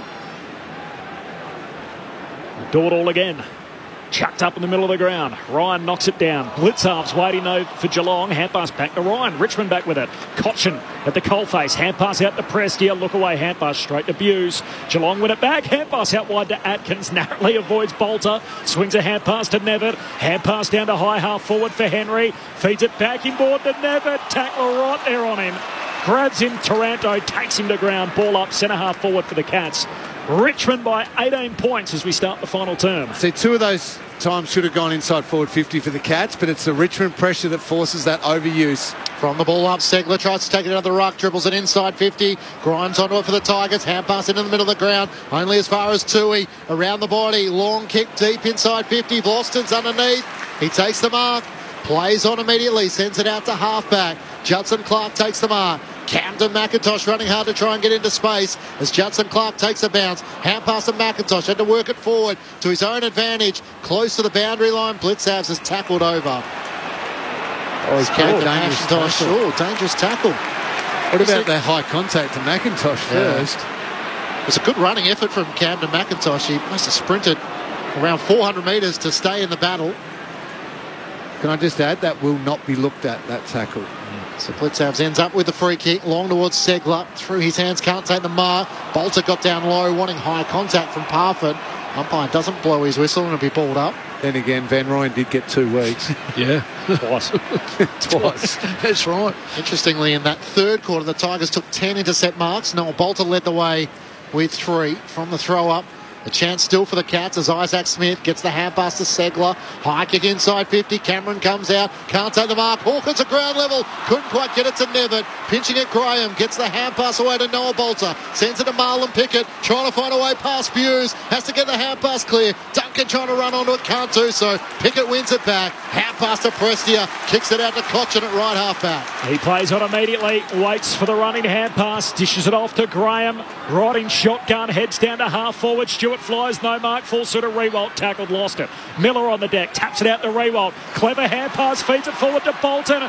Just a little fend off to Guthrie. He's closed down court, lost it. Martin picks it up, kicks it back inboard. Hand on it from Bruin. Loose footy, centre half forward for the Tigers. Stewart grabs it but goes to ground. They all sweat on him, comes out towards Bruin. Paul just bobbled away to Nevitt. And he squeezes a kick out the middle of the ground, trying to clear traffic. Baker and Grimes collide in midair, the two teammates. Baker just trying to hold it in. Umps right on him here. Baker's in strife, holding the ball. Yeah, not a bad one to cop, though, holding the ball from Baker. As strange as that may sound, because that ball, if it had spilt Geelong's way, they were off quick. Parfitt takes the free, darts straight past Baker, line on his backside, kicks it deep inside 50, spoiled by Broad. Cameron's out the back, ball running to the boundary line, it beats him out of play. It's been an almost kind of night for Geelong. They've kicked themselves at times, 7-11. Richmond are 11-5. It's the Tigers by 3 goals, 3 minutes into the last. Cats just trying to find a tiny bit of polish to try and finish over the top of the Tigers. Hawkins got rid of Ryan. It ricochets off Hawkins' hands into Samson Ryan's path. His hand pass out in front of Noah Bolter. Clean pickup. Kicks it out the members' wing in front of Marlon Pickett. Didn't have to break stride. Hughes still off his chase. Kicks to Martin. Couple of metres on Kolajasny. He marks 40 metres out in the right forward pocket. He looks inboard, but now the moment might require Dusty. Yeah, good composure by Dusty. I'm not surprised, but as soon as nothing perfect was on and obvious, go back and have the set shot. 1, because it's the right thing to do, and 2, because it gives every one of your teammates a chance to catch their breath, set up the ground just in case you miss, and they can lock it in there for a little bit. Take 30 seconds off the clock. Yep. Dustin Martin in his slow approach, approaching 50. Looking to try and extend the Tigers' lead. It's flush off the boot and steers it straight through the middle. Martin with his second. The Tigers with a telling blow to start the final term. They lead by 24 points. Catch us if you can. 12-5-77 to the Cats, 7-11-53 on ABC Sport. You're Mick Moldhouse and Cameron Lee. Well, it's just good play, tough play, hard play, and good choice. There was 2 very long kicks that along the wing in front of us, which got players clear. And then we know Martin's kick was about 50 metres or 45 to 50 metres, but the kick going to him was another 50 metres. So instead of trying to overuse the football, the Tigers looked at space, looked at players in front of them. Geelong had some good players down there. It was just a matter of picking the right target. What about when you got to start a big last quarter? Tim Taranto hasn't touched a footy yet. He's had 3 tackles already. Yeah, exactly. Just hard work. Suns have kicked away in Perth, so 24-point lead for Gold Coast over West Coast. Bank in the middle. Bolton gets the centre break, kicks out to the wing. Graham left it behind. Holmes goes in, collects, tackled by Prestia, taken to ground. The Tigers are all over him at the moment. The pressure has been superb all night, Corbs. Lauren Borden's on the boundary, Loz. Richmond said it's a left calf for Jacob Hopper, so it was very clear when he came off that it was an injury that he couldn't keep going on with. Thanks, Lauren. Another stoppage win for Richmond. Cochin to Prestia. Hits up Rewalt. All their premiership champs involved. And the 11-time leading goal kicker, Jack Rewalt, has it at centre-half forward for the Tigers. Yeah, Radcliffe had absolutely no hope. He's played a terrific game all night, but when you trail a player in like Rewalt and it's only a short kick, then you've got no hope of stopping it. And Rewalt, again, using all his experience, centre of the ground. Jack Rewalt with a big-time kick for his second of the night. New game high. Tigers up by 5 goals.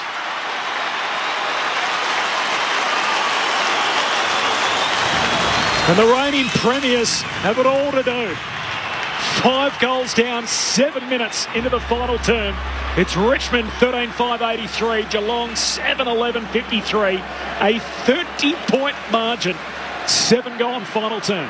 Well, I know we're not supposed to say this, because we're supposed to tease the fact that it might still be a game, but it's not, because of the way Richmond have started this last quarter. The only hope was, from a Geelong perspective, that Richmond's pressure was going to drop off and they weren't going to be as sharp around the contest. They have started this last quarter superbly. Picked it up, yeah. Their pressure is brilliant. Their clean hands, that stoppage was a great example. They're terrific around the contest, and now they're just feeling it. They've got this. Tigers with 7 goals. Geelong with 7 goals to the match. They'd have to kick another 5 unanswered. It just seems so unlikely. Kick inside the forward 50 for Richmond. Looking for the boundary line with Zach Guthrie. The umpire says throw it in. And Taranto getting the centre clearance. I'm glad they didn't play that against him, because he actually tapped it towards his teammate. I know it. Yeah, it was Mark O'Connor, sorry. He was trying to tap it to College, hasn't he? Yeah. Thrown in 45 metres out from the Tigers' goal. Miller and Segler. Segler taps it towards the boundary line. Onto it, Jai Clark. A hand pass to Max Holmes, who's taken over the boundary line, and a throw in. Still in the right forward pocket for the Tigers. The one advantage that Geelong had in the first half was their domination in clearances. Richmond won the clearances in the third quarter, and so far 5-2. This quarter they're up. So they fixed that area up as well as everything else they were doing well. Tigers by 30, boundary throw in. Segler misses it, spills through to Tui. His kick smothered, squirts out of the defensive 50. Myers shoots a hand pass wide, but Graham tracking the footy, paddles it out in front, and in the end he's tackled out of bounds by Jai Clark. The ump says throw it in. The Richmond fans aren't too happy as he ends up on that artificial turf, but a boundary throw in front of the Richmond race. It's a 24-point lead for the Suns over the Eagles out in Perth, so they've kicked the last 4 of the game to lead by that margin. Boundary throw-in. 7 minutes into the final term here. Tigers by 30. Blitz halves, feeds a hand pass forward, but straight to Ryan like a pinball. Just shoots through to Duncan somehow. Ends up with it on the wing. Kicks in the middle of the ground for Nevitt. Mitch Nevitt looks deep inside the forward 50. Hawkins got to go. Bodies up with Bolter. Bolter spoils. And then has a second go at it. Knocks it away, but Simpson there for the Cats. Still at half forward. Hand pass to Smith. Now to Duncan. Kicks inside 50. Not a great position for Cameron. Threw his boot at it. No mark. Rioli extracts it. Hand pass out in front at half back. Follows up his own ball. Oh, made something out of nothing there. Hand passes to McIntosh. He hacks the kick up the southern wing. Straight to the boundary line. Insufficient intent. And Geelong will get it back. The umpires don't obviously know his kicking skills.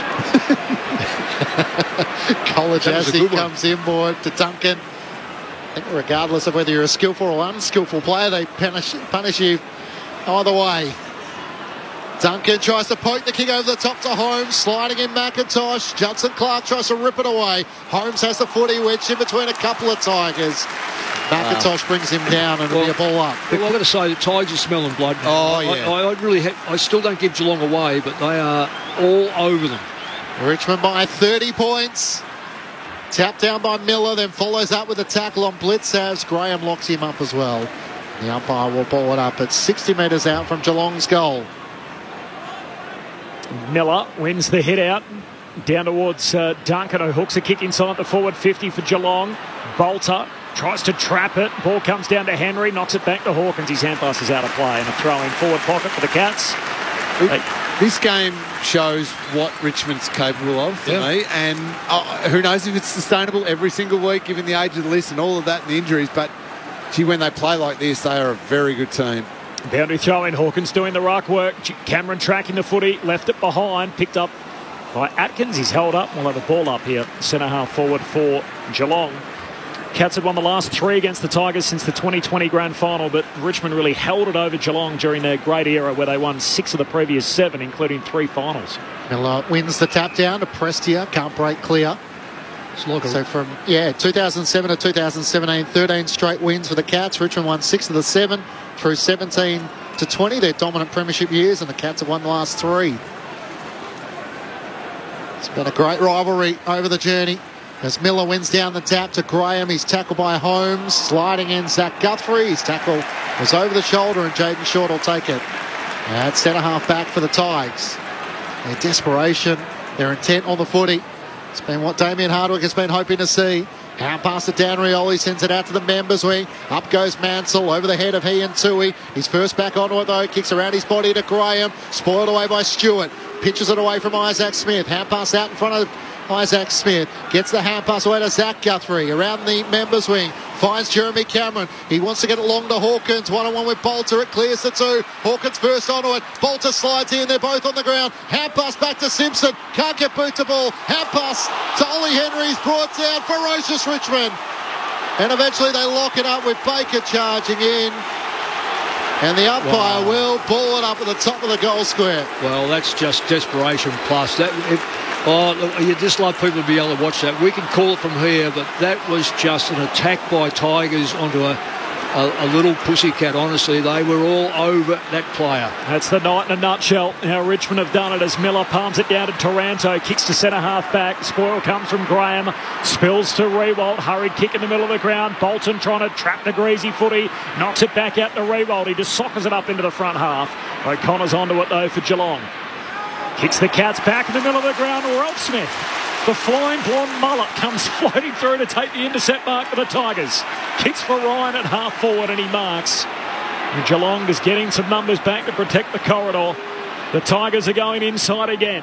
He kicks to the top of their goal square. Judson Clark marks, kicks it up into the cheap seats. The Tigers are having a party. It's a 6-goal lead, 13 minutes into the final term. 14-5-89. Geelong 7-11-53. Tigers by 36. Well, again, go back all the way to the other end of the ground, Nick. That effort, that desperation to tackle and stop a Geelong goal at one end of the ground leads to that goal there. They just superb by the Tigers, swarming. Frenetic, desperate defence. You'd swear there was going to be a goal there. When you see who was involved, Hawkins was involved, Cameron was involved, Smith on just a 40-metre line. They had everyone there, but Richmond just seemed to have double-up numbers. It's just... And then even when they did win the ball back, the Cats, again, it was Richmond coming up at them. Ralph Smith, I think it was, just cutting it off. Great play. Tigers with 3 goals to none in the final term, doing a number on the reigning premiers. Atkins gets the clearance for the Cats. Deep inside 50. Hawkins takes the mark. A rare victory over Noah Bolter in the second half. It's been a good battle. Bolter with 11 intercepts. Hawkins with 6 score involvements and now shooting for his third. His 2 previous goals both came in the first quarter. Bolter's been very good. Yeah. Very good. Been outstanding. Hawkins pretty much directly in front, shooting from 35 metres out. Starts his approach, comes in, steers it through. Something for the Cats to try and build on. But the Tigers have put the first 3 of the final term on the board, and the margin's back to 30 points. Richmond 14-5-89, Geelong 8-11-59, 15 minutes gone, final term. Tom Hawkins with his third. Yeah, well, 5 goals in 10 minutes in half a regular game of football. So, well, it's 11 minutes actually. So, I don't ever doubt the Cats, particularly over the last few years, say the last 15 years, 20 years. When did you play, Lingy? Well, I'm going to put you in there because you haven't got them beaten. You know, you've got to keep that. The only thing is missing here is Selwood, Dangerfield. But that type of player, though, that you know that's going to lift. But Richmond's pressure is so good at the moment. They won't let them get back into this. Both rucks miss it at the middle. Jai Clark shows it and then kicks himself out of the centre square. Broad goes up to compete and Cameron got in front on. That defence for Richmond has been excellent as well. I know the pressure around the ball is what has done the job for the Tigers, but Broad and Floston and Bolter and all of those players, Grimes, have just been superb back there. Broad off the back flank. Kicks long up to the wing. Clark competes in the air. It's Jai Clark for the Cats. Spills down to Smith. Shoots a hand pass to Bruin. Hand pass back to Smith. Threads it through traffic to Parfitt. Kicks inside 50. Broad. The intercept mark for Richmond. Well, the intercept mark was taken because a Geelong player was thrown off balance again by a superb tackle. A chase tackle. The Suns just keep kicking goals, Mick, over in Perth. So it's a 38-point lead for the Gold Coast, all of a sudden still in the second term against the Eagles. West Coast fans will be taking that well, Corbs. They've kicked right away, the Suns. What's the crowd like? Anyone know what the crowd like say? No, not in Perth yet. They've kicked the last 6 goals, Gold Coast, so 9-6 to 3-4, a 38-point lead. Do they leave in final quarters? Graham long towards Pickett, who's trying to take mark of the year tonight. Spills the way of Hughes. He's past one, dragged down, got it to Kolajasny. Hand pass hard against the boundary to Stewart and eventually taken across. So even again this quarter, Geelong, 20 kicks, 24 handballs. Yep. And that is not because they want to handball like that. It's because of the enormous pressure and quality of Richmond. And these don't all count as tackle numbers, because Geelong are finally getting a handball to it, but they're rushed under the pump. Great pressure. Ryan wins down the tap for the Tigers, straight to Taranto. He's locked up. How much of a loss has Patrick Dangerfield been tonight, Lingy? Oh, well, of course. I mean, he's a quality player, absolutely. But when you see Richmond play like this, more about them. Yeah, I think when Richmond can play with this intensity and this pressure around the ball, they can get the exact setup they want behind the ball, and their defence can go to work, and then they counter-attack like they've done so well through their great years. Then that forward line, as it's rushing forward, looks super dangerous. So I'm not going to focus on who's missing for Geelong. It's a superb performance by the Tigers. Cats have Freo next week. Chris Scott said Patrick Dangerfield could be back for that, but they'll probably take a conservative approach. Ball spills out to Stewart. He's tackled in the back against Mansell. He's been good, Mansell. Defender will take it at right half back. I know he's given away the free kick there. He's very much impressed me, Mansell, because of his ability to put pressure on the direct backline player. The kick finds Bruin, who's often running down that southern wing, hits up Jeremy Cameron, leading in that channel at right half forward, takes the mark. We haven't seen that. Off he goes, steps around the body, hooks it with his left peg right to the goal line. A goal-saving effort unsuccessful. It carries Bolter on the line. The goal ump wants to check. Bolter's not claiming it. It'll be one back for the Cats, but not before a trip to the arc. Video review. Looks to be clear of the line. Yep, good call, Corbs. That's going to be a goal. It's his first one of the night, by the way, so he's 3 ahead of Charlie Curnow in the Coleman medal race. He moves to 34, but he won't extend that by much tonight, with Charlie still to play tomorrow. Richmond by 24, 14-5-89, Geelong 9-11-65. We're 19 minutes into the final term. Tigers by 24 points.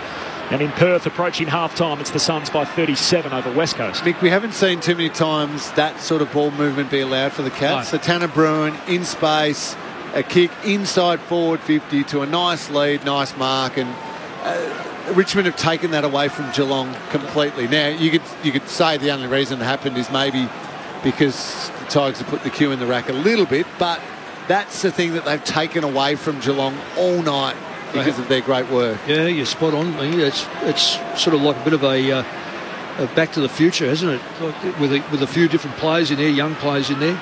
So the Tigers get the first 3 goals of the final term. Geelong have kicked 2 in 3 minutes. As Short trying to break out of the middle of the ground. Nowhere to go as Blitzau slays the tackle with Tom Atkins. Jaden Short will very slowly get to his feet. It's only 24 points. It's not insurmountable. It's not we know Geelong can score quick. Ryan tapped it down to Graham, tried to Jackie Chan it onto his boot, but only as far as Isaac Smith. Works it to Simpson, barely 15. Plays on in the middle of the ground, tries to sidestep around Baker, drives it into the pocket. Hawkins and Bolter. No, Bolter can't pull it in with his right arm. He slips over. Jeremy Cameron's onto it. Spears it towards the goal mouth around the body. It's no one there. Ross picks it up away from Nevitt, kicks it up towards Mansell. Hand passes out in front of himself. Jet Hughes picks it up for Geelong. Hand pass to Parfitt. Centering kick. Looking for Jeremy Cameron. He's against 2 and Broad slips in front. Good support from McIntosh. Takes the mark 20 metres out from his defensive goal. Richmond by 24 points. Broad with a hand pass to Short on the wraparound, and he kicks out wide for Cochin. Well, they try to slow the game down. I thought Richmond got in front because of quick play, put pressure on. They've slowed it down, and there's, just for those interested, there's 7.5 minutes to play. It's far too early to start this. Long kick down the wing for the Tigers. Spills through to Pickett. He's tackled by O'Connor. Ball's out of bounds. We'll have a throw in on the wing. But 7 goals in a row for the Suns. Ben King's kicked 3 of them. So they're pouring it on the Suns over in Perth. It's a 43-point lead approaching half-time in the West. We'll get you there for the second half. Boundary throw in here. Segler wins it down to Smith. Hurried kick forward and chopped off by Baker, defensive side of the wing. Tigers by 24 points, 22 gone final term. That spare for Richmond has had a monster influence tonight. Multiple players, it's not just one, it's Grimes, it's Baker, it's McIntosh at times. Gets back, goes. Broad, Floston, whoever it needs to be, whoever they want to come off, who goes up extra, has had a massive influence. Tigers by 24 points. It's in the hands of Camden McIntosh. Kicks it up towards Ryan. Got rid of the shorter Zach Tui and takes the mark. He's 55 metres out from home. Oh, it can't be. Martin's at the top of the goal square. He's waving. He wants it in his direction. Samson Ryan bangs it in as far as he can. Martin's up against about 3, and John Segler takes the easiest of marks. Top of the defensive goal square. The Cats ruckman tonight. Feeds it around the back to Tom Stewart. Long searching kick out of defence. Nevitt the target. Almost had enough to pay the mark. Boston's first onto it for Richmond. Hand pass to Graham. Chips it inside 50. Dustin Martin takes the mark. Left forward pocket. He's immediately stretching his hamstrings. Maybe trying to soak up as many seconds as he can.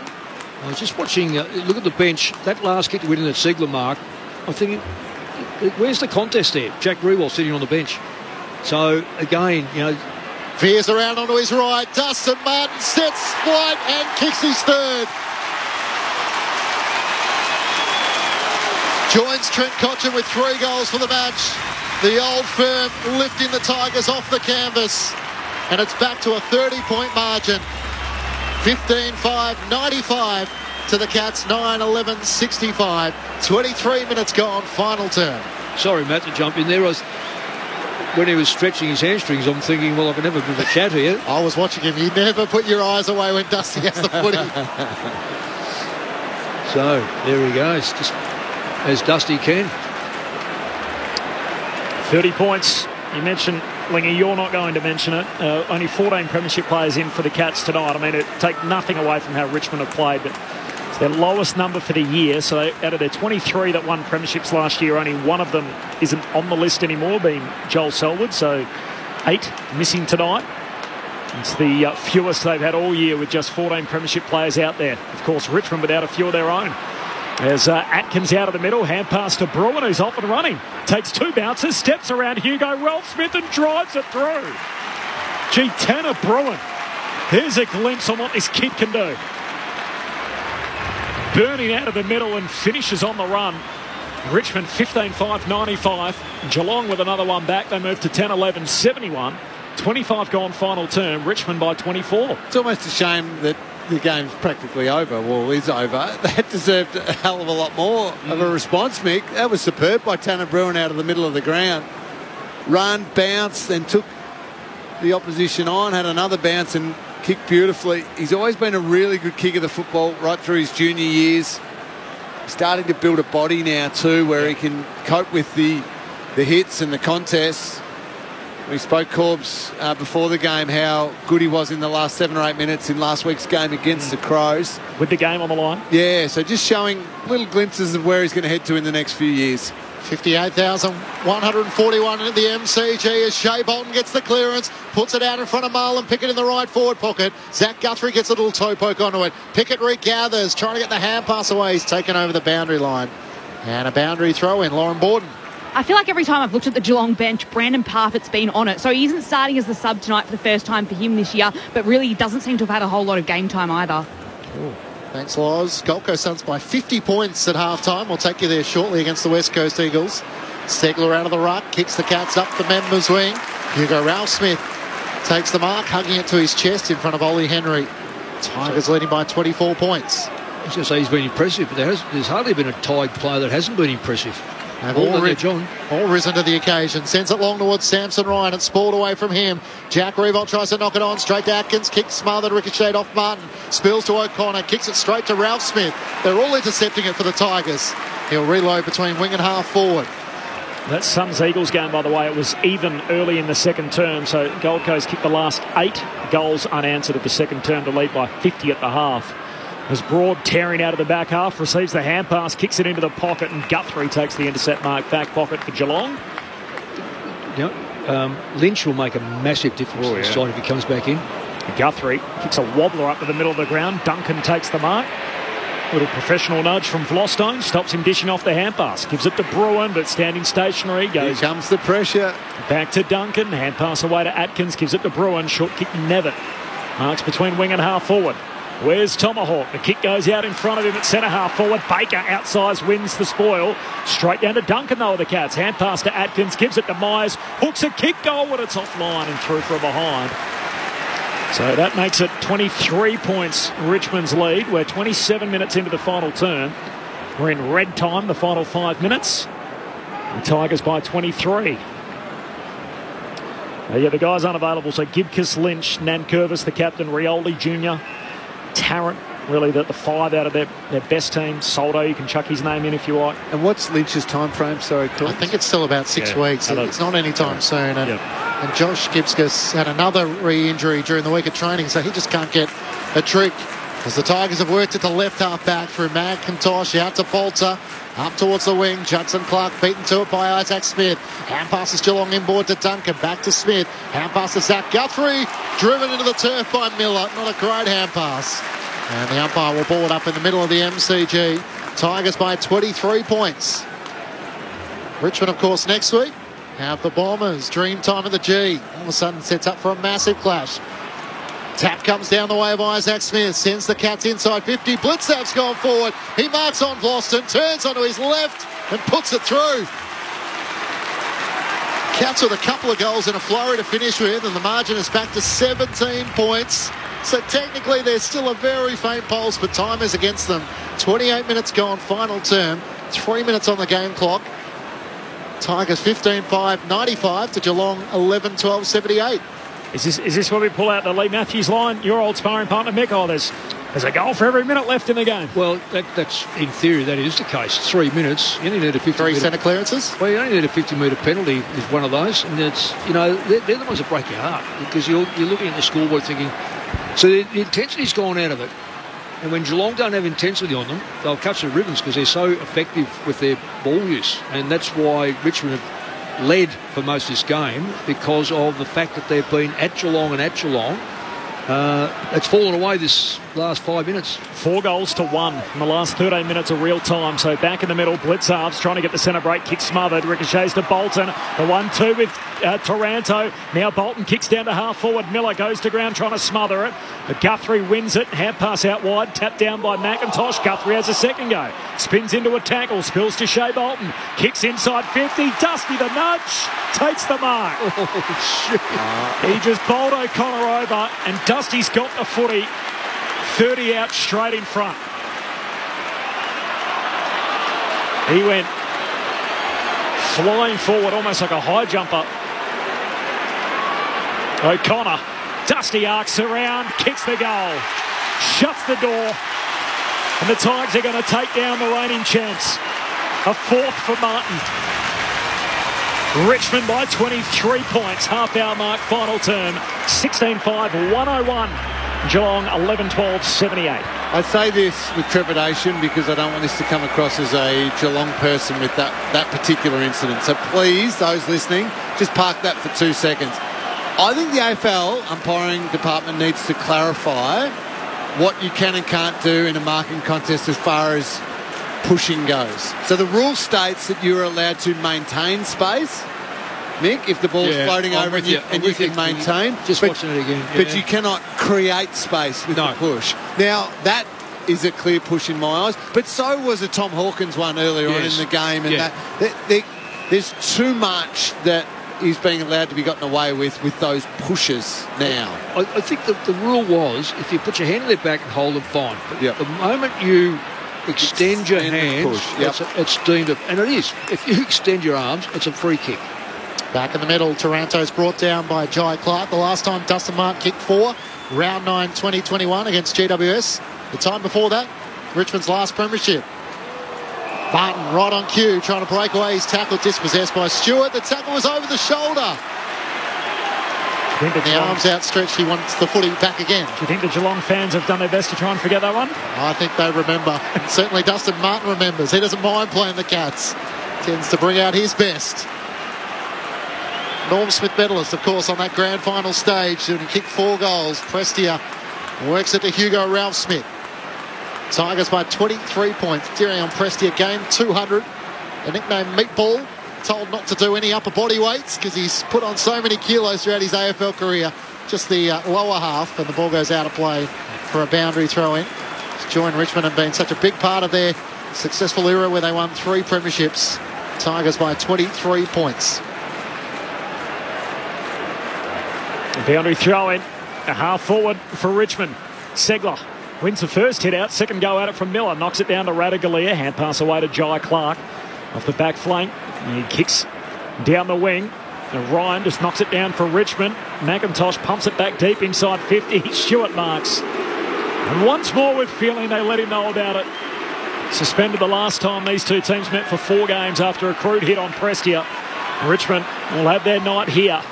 As Grimes knocks it down to Ross, he kicks it out wide into the pocket, and Jack Rewalt marks against the fence 40 metres out. And they've managed to... Look at the way Tom Stewart kicked that ball. I know trying to take a risk late in the game, but I reckon all night, Nick, they've managed to not allow any of those Geelong defenders to use the ball well out of defence. Exactly. So often they've created, if not a full turnover, a quick turnover, a half turnover or a stoppage where it looked like it was going to be an easy exit. They've been so impressive in that area. They all rush down to the first couple of rows to have a chat to Jack as he moves in from the fence, kicks a drop punt. He's got it a little narrow. Misses to the near side. 16-6 to 11-12. Tigers by 4 goals neat. 33 minutes gone in the final term. Stewart just bangs it as long as he can down the middle, but it's Ralph Smith with a hand pass to Ryan inside 50. Stewart will mark on his chest. 40 metres out from his defensive goal. Hand pass to Jai Clark on debut. Sends it out the southern wing. Myers takes the mark. Boston tries to hold him up. The siren sounds, and the Tigers of old lead from the front to give their season life. A third win through 9 rounds to defeat the reigning premiers by 24 points. In front of 58,141, the Tigers with their third win of the season. A fighting fury, we're from Tigerland. In any weather you will see us with a grin, risking head and shin. If we're behind then never mind, we'll fight and win, for we're from Tigerland. We never weaken till the final siren's gone. Like the tiger of old, we're strong and we're bold, for we're from Tiger. Yellow and black, we're from Tigerland. It's back-to-back wins for the Tigers, but it felt a bit more significant than that with their season on the line. They led for most of the night by 17 points at quarter time, by 10 at half time, by 18 points at three-quarter time, and led in the final term with 5 goals to 4 to run out 16-6-102 to the Cats 11-12-78. The Tigers jumped to 12th spot on the AFL ladder. 3 wins, 5 losses and a draw.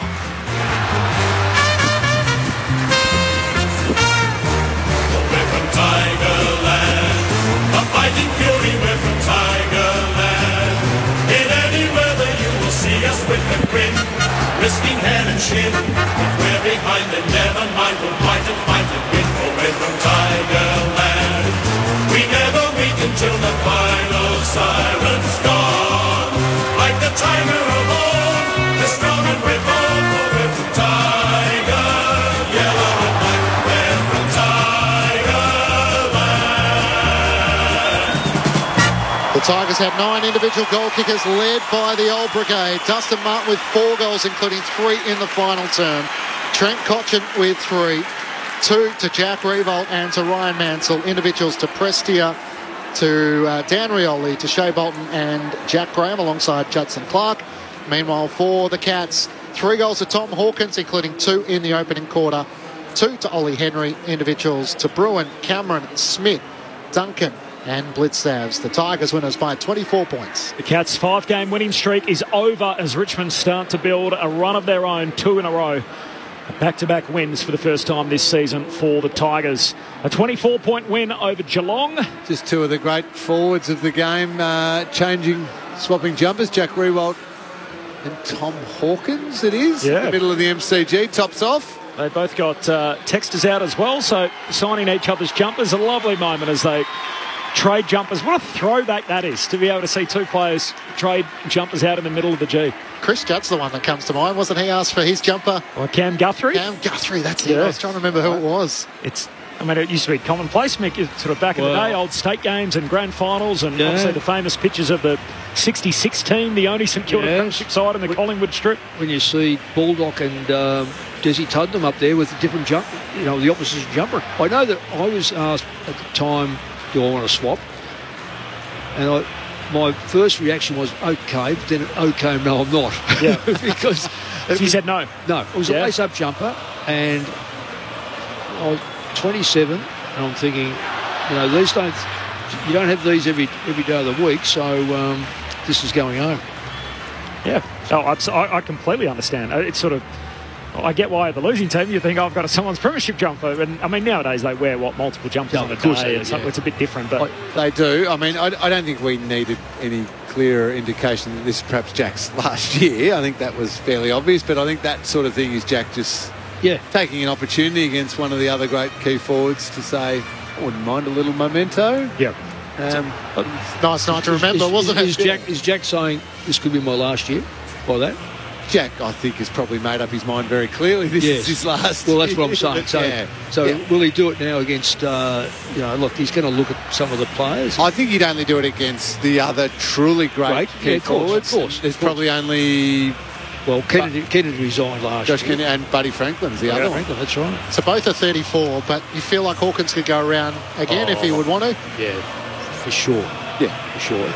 I mean, it depends on if he comes up against that foot. That foot trouble doesn't seem to be troubling him at all, really. He had a crook back a few years ago and we thought maybes at the end, but back in the day when you swap jumpers, you'd ordinarily put the opposition jumper on, but nowadays how tight the modern jumpers are, it's obviously not that easy to do, particularly when they've been well worn. We're watching Dion Prestia get carried off by two of his great mates and premiership teammates in Liam Baker and Nathan Broad, as the rest of the team and the players involved in the post-match interviews rush over to be part of the Guard of Honour, and a nice touch with the Cats hanging around, but both Hawkins and Rewald had the tracksuit top on rather than the opposition jumper. Well deserved for Dion Prestia to be cheered off. What a wonderful player he is, still is, and has been. Has it become a common thing for the other team to wait around for a player in his 200th game? I did think that. You would think it's different if it's the end of their career or it's their 400th or 350th or some sort of gaudy number, but 200's a little bit. It normally signifies the respect in which they have for the player if they want to do it for a 200th milestone. They can do what they like these days. I think it would have been done a little differently. I think Sydney were cheering off players after their 150th game. I saw Dan Hanbury, and there was one a couple of weeks ago, so they've always sort of done it for all kind of milestones. Have you already got the votes ready, Lingy? I do have the votes ready. I think we might do an early vote, just because News Radio are going to leave us, so they've got a couple more minutes of the broadcast. If you want to keep listening, the ABC Listen app, look out for the AFL button. We'll also take everybody else to the second half of the game between the Suns and the Eagles shortly. But Richmond by 24 points here in the votes in the ABC Footballer of the Year, thanks to Cameron Ling. All right, one vote. I've wrestled with this one, but I just reckon for sheer impact, Shea Bolton's going to get my one vote, just 20 touches. But I love the fact 13 of those were contested, 6 clearances, which they needed to fix up, 6 score involvements and a goal. Gets him the one vote. 2 votes goes to the man who finishes with 4 goals. I just thought, when the class was needed there, yes, a couple of those were in the last quarter. Maybe the game was over, but maybe not as well. Dusty kicks 4, so he gets 2 votes. And the best on ground, the one who was the topic of some of the barbs that were thrown back and forth between former Port Adelaide Premiership teammates. The topic of that was Tim Taranto and his impact and whether or not he was worth whatever for drafting and contracts and all that.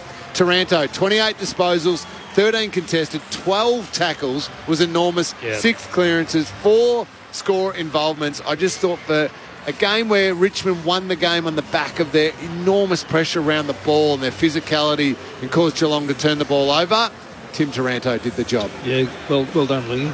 I like those two. 3 for Taranto, 2 for Dustin Martin, 1 for Shea Bolton in the ABC Footballer of the Year.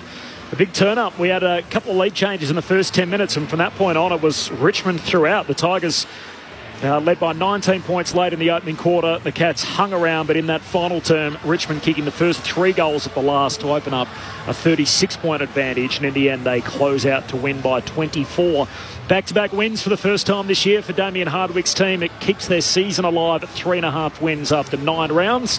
While for Geelong, it snaps a 5-game winning sequence, so they find themselves at 5-4. For some of our audience, if you're listening throughout New South Wales and the ACT on News Radio, we're about to take you back to the network. For everybody else, stick around. More wash up here from the G and the later game. So if you're still with us, that's good news. If you're not, you're scrambling around trying to find the ABC Listen app thinking, hang on, how do I fire this up? I need to hear the reaction post-game and the song from the Richmond Rooms and the interview, because that's about to come up in just a moment. Then, of course, the second leg of the doubleheader, the second half over in Perth. It's a bit grim for West Coast. The Suns have kicked the last 8 goals of the game there, so a 50-point lead for Gold Coast at half-time. Records on offer. I think their biggest winning margin is around 86 points against the West Coast Eagles, and 3 goals to King, 2 to Lukosius, 2 to Chol, so 7 goals between their key forwards. Lukosius is a key forward now, isn't he? Yes. I think so. Playing up front, he's everything. Lukosius, he can do it all, play big, play small, and back to where he was drafted, wasn't he? You would have seen him in South Australia early on. He was originally a forward. Yeah, absolutely. A big win for the Tigers. After a long celebration with the Tiger Army, they're making their way into the rooms. I imagine, Loz, this will be a pretty good rendition of the song Lauren Borden in the Richmond Rooms. I think so. I think they're going to belt it out a little bit more than last week's win against West Coast, but there's smiles everywhere from family and friends. Even Todd Lynch, he's got his moon boot on his right leg, but he's got a smile as he's clapping the players as they come in and get ready to sing the song. So we'll all gather in the middle here. They're just getting their arms around each other now, but there's a huge amount of family and friends here. They were getting forced to squish in like sardines from the property steward just to fit everyone in. So they're all getting together now and jumping in, joining arms and linking up and getting ready to belt out the song.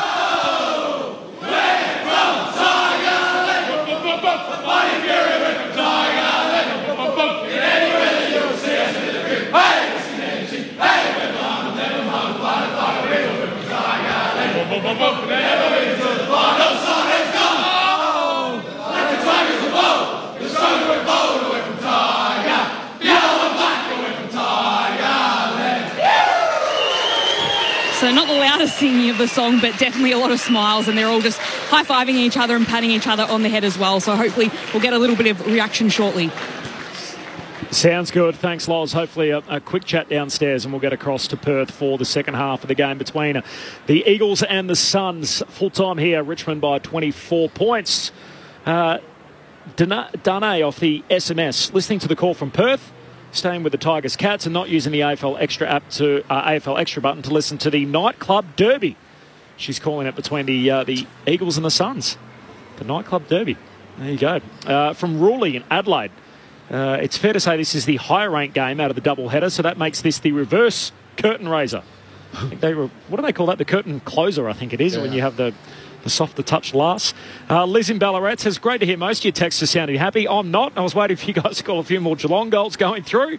Then from Dave in Tasmania, love the early start. Plus, I'd love to see a Thursday night game as a permanent part of the fixture, which obviously we're just waiting for the CBA agreement for the latest on that to come through, with the limited numbers of 5-day breaks currently in the program. So once they're allowed to play a few more 5-day breaks, we'll have a Thursday night footy on a more regular basis. 50-point lead for the Suns over the Eagles out in Perth, and here it was Richmond by 24 points over the Cats. Mick, when you leave here tonight, we'll be talking more about the good Tigers or the little bit off Cats. What's your sort of biggest takeaway in terms of what it means for the season overall? Well, it's a very good question, because I guess a lot of people, and me included, have said the top 4 are the top 4, being Collingwood, Melbourne, Brisbane, Geelong. I couldn't see anyone stretching anyone to get to that top 4. Had Richmond well and truly not getting near the 8, perhaps win the odd game to get there. I've got to say, and I've only seen Geelong a couple of times, and mainly early, that they were off the boil. When they've had their wins, I'm wondering whether they were soft wins or were they hard wins, and how did they win? And as Geelong's ability, because teams can build up a I guess it's like a barrier around them to say we're the premiers, we've been up there for a long time, we're the best club. The team, no matter how much you talk about as a coach to the team, they look at it and they go, oh yeah, but we're playing Geelong. It's not we're playing Geelong. So there wasn't an intimidation there today. Richmond just absolutely went at the Cats, and the Cats folded.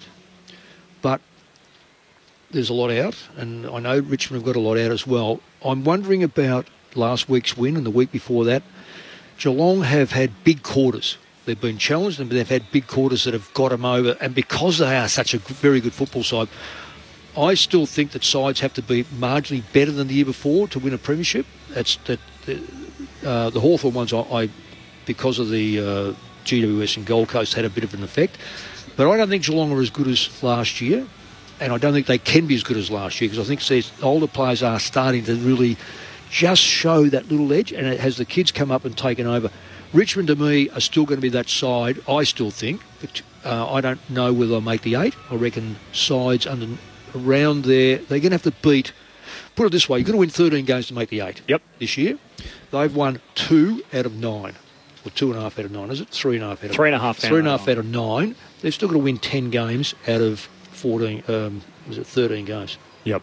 That's a lot of games. To get there, they had to get from 2 to 3, and they were able to do that. I'm not discounting that. Yep.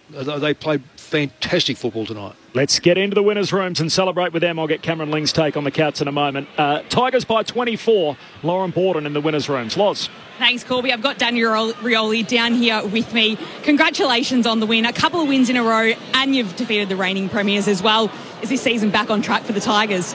Oh, we hope so. We always think about that. So, yeah, it's obviously good to get on the board again. Obviously, last week's game, I think, was a momentum booster for us, and builds a lot of confidence. So, moving forward, and hopefully, get some more W's along the way. So, good win tonight. We'll celebrate for a little bit and, get on the horse again. You were up at three-quarter time, but obviously Geelong's going to come back. But then you started that fourth quarter with plenty of fire. What was it that spurred you on to just keep pushing at the very start of the quarter? Yeah, we knew they're a quality side, and we knew that they were going to take some risk through the corridor and try and split us open. So we obviously didn't want that to happen, and we took away their strength, which is their composure. But we held strong down back and through the midfield as well. So they're a quality side, and they're going to be up there, towards the end of the year. So, we were lucky enough to get the job done tonight. And just behind us in the Richmond change rooms, it's the first time I've seen the banner up here, but it's of your players that when you were doing the Indigenous dance last year at the Dreamtime at the G, the fabulous dance, and you're leading front and centre. Is that an eye to next week or something to motivate the side? Oh, look, we can't wait, obviously, for next week. But, we're playing some stuff, or it might be the walk ride, might not be, but that one last year was pretty awesome. So we have to. I think you guys have to wait and see for next week. So can't wait for We'll have to wait for Saturday night, but for now we'll send you upstairs for some more questions from Mick Malthouse and Cameron Ling. Beautiful, thank you. Daniel, congratulations on the win. Fantastic effort. I'm looking forward to next week too. Can't wait to see what you've got up your sleeve. But on tonight's game, you said it before that you guys took away Geelong's composure around the ball. It seemed to be pressure around the ball was the number one thing. Was that the focus all week? Is that up on the whiteboard? Is that what Damien Hardwick had? Yep, 100%. You're not wrong there. Obviously, for years we've been that pressure team, and we come in waves. So tonight was obviously that, and we got the job done tonight by coming in waves and taking away their composure. So we wanted them to see ghosts, and I think we did that. So we did well tonight, and we're going to celebrate this one. You had the ball on a string early on in the game, just finding it at will. Was it an ankle injury that you had? How's that pulled up after the game? No, all good now. Well, it's good now, obviously. Rolled my ankle, but had to get it taped down the room. So all good now, but obviously got to ice it up now, and I don't want to miss the Dreamtime game next week. So I'll try and get up for that. Yeah, well done, Daniel. You look fantastic, especially that goal you kicked coming off the back line. Tell us, why do you think that people, and I've been one of them, saying that the Tigers of old just aren't out there until tonight? I mean, it was it was a big change tonight compared to the way you've played. I know you drew the first game against Carlton and won last week, but it was a hard work last week. This one, I know it was hard work, but it was enjoyable watching tonight's game. Tell us the major difference over the last, say, tonight compared to 4 or 5 weeks prior. Yeah, obviously we haven't started the year, too well. Why do you think that? I think we're just we want to get on the same page, and we've got some young players coming in, and I don't want to have some excuses where we've lost some good players, but obviously it's a hard industry, and we're going to win games, we're going to lose games, and I think obviously this year we've lost a fair few, and that's not acceptable. We want to try and win and give the fans what they want, and we did that tonight, but hopefully now moving forward, we obviously got the job done against Geelong now tonight, so hopefully it's a momentum booster, but we don't want to lose games from now on. We want to try and keep winning, and I think this game will obviously spark us for next week and the rest of the year. What about the fact that, we know that Geelong are a great football side and have been. Was there anything different that you did at training this week to change a game style? We know you're not big up on the forward line. Jack Rewalt's 6'3" or thereabouts.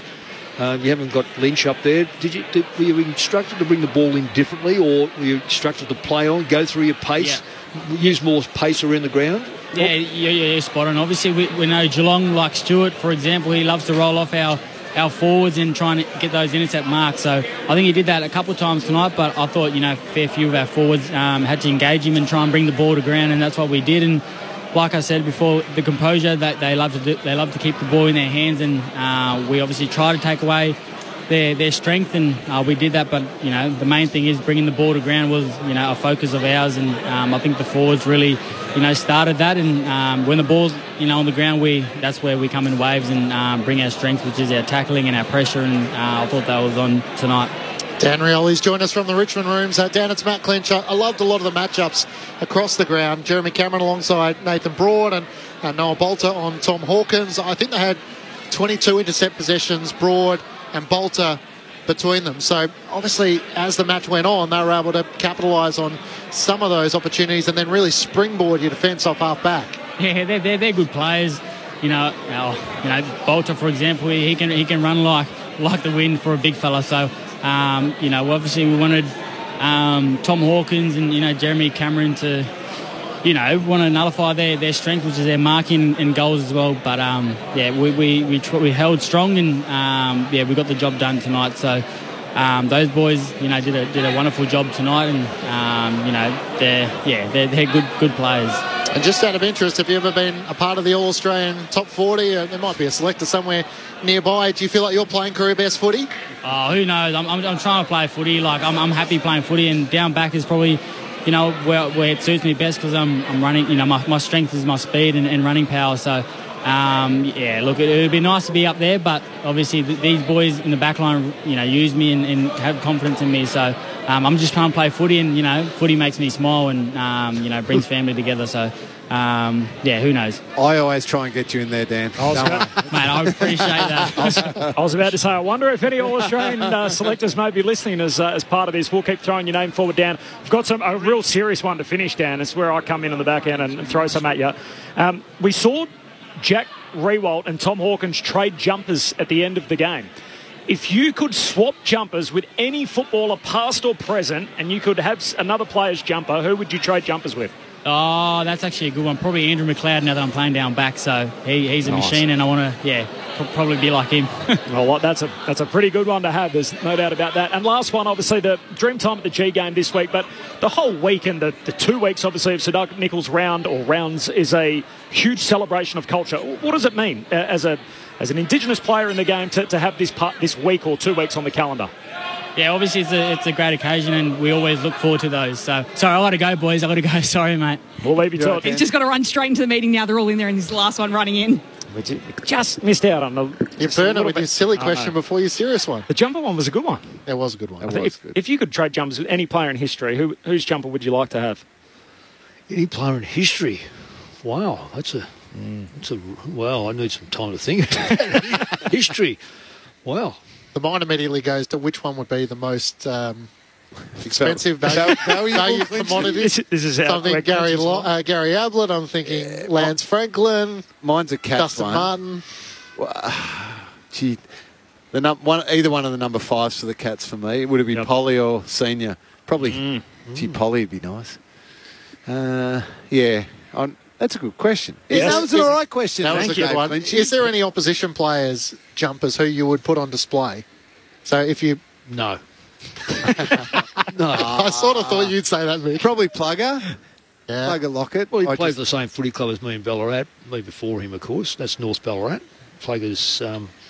I couldn't... Anyone I played against, Clinchy, no matter how great they were. Like Buddy Franklin, who I think is one of the greatest ever. Anyone like that, if I played against them, I probably couldn't put them on my wall.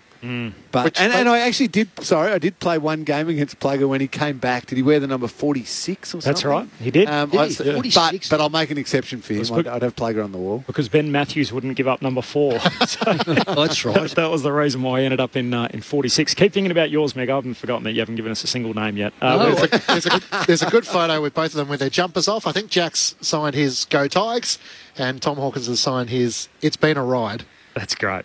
That's excellent. A couple of goals for West Coast to start the second half, by the way. So maybe a bit of life in this game. Yeah, it's a 37-point lead for Gold Coast as we're approaching the midway stage of the third term. So we'll get there in about 3 minutes from now to give you play-by-play action from the West.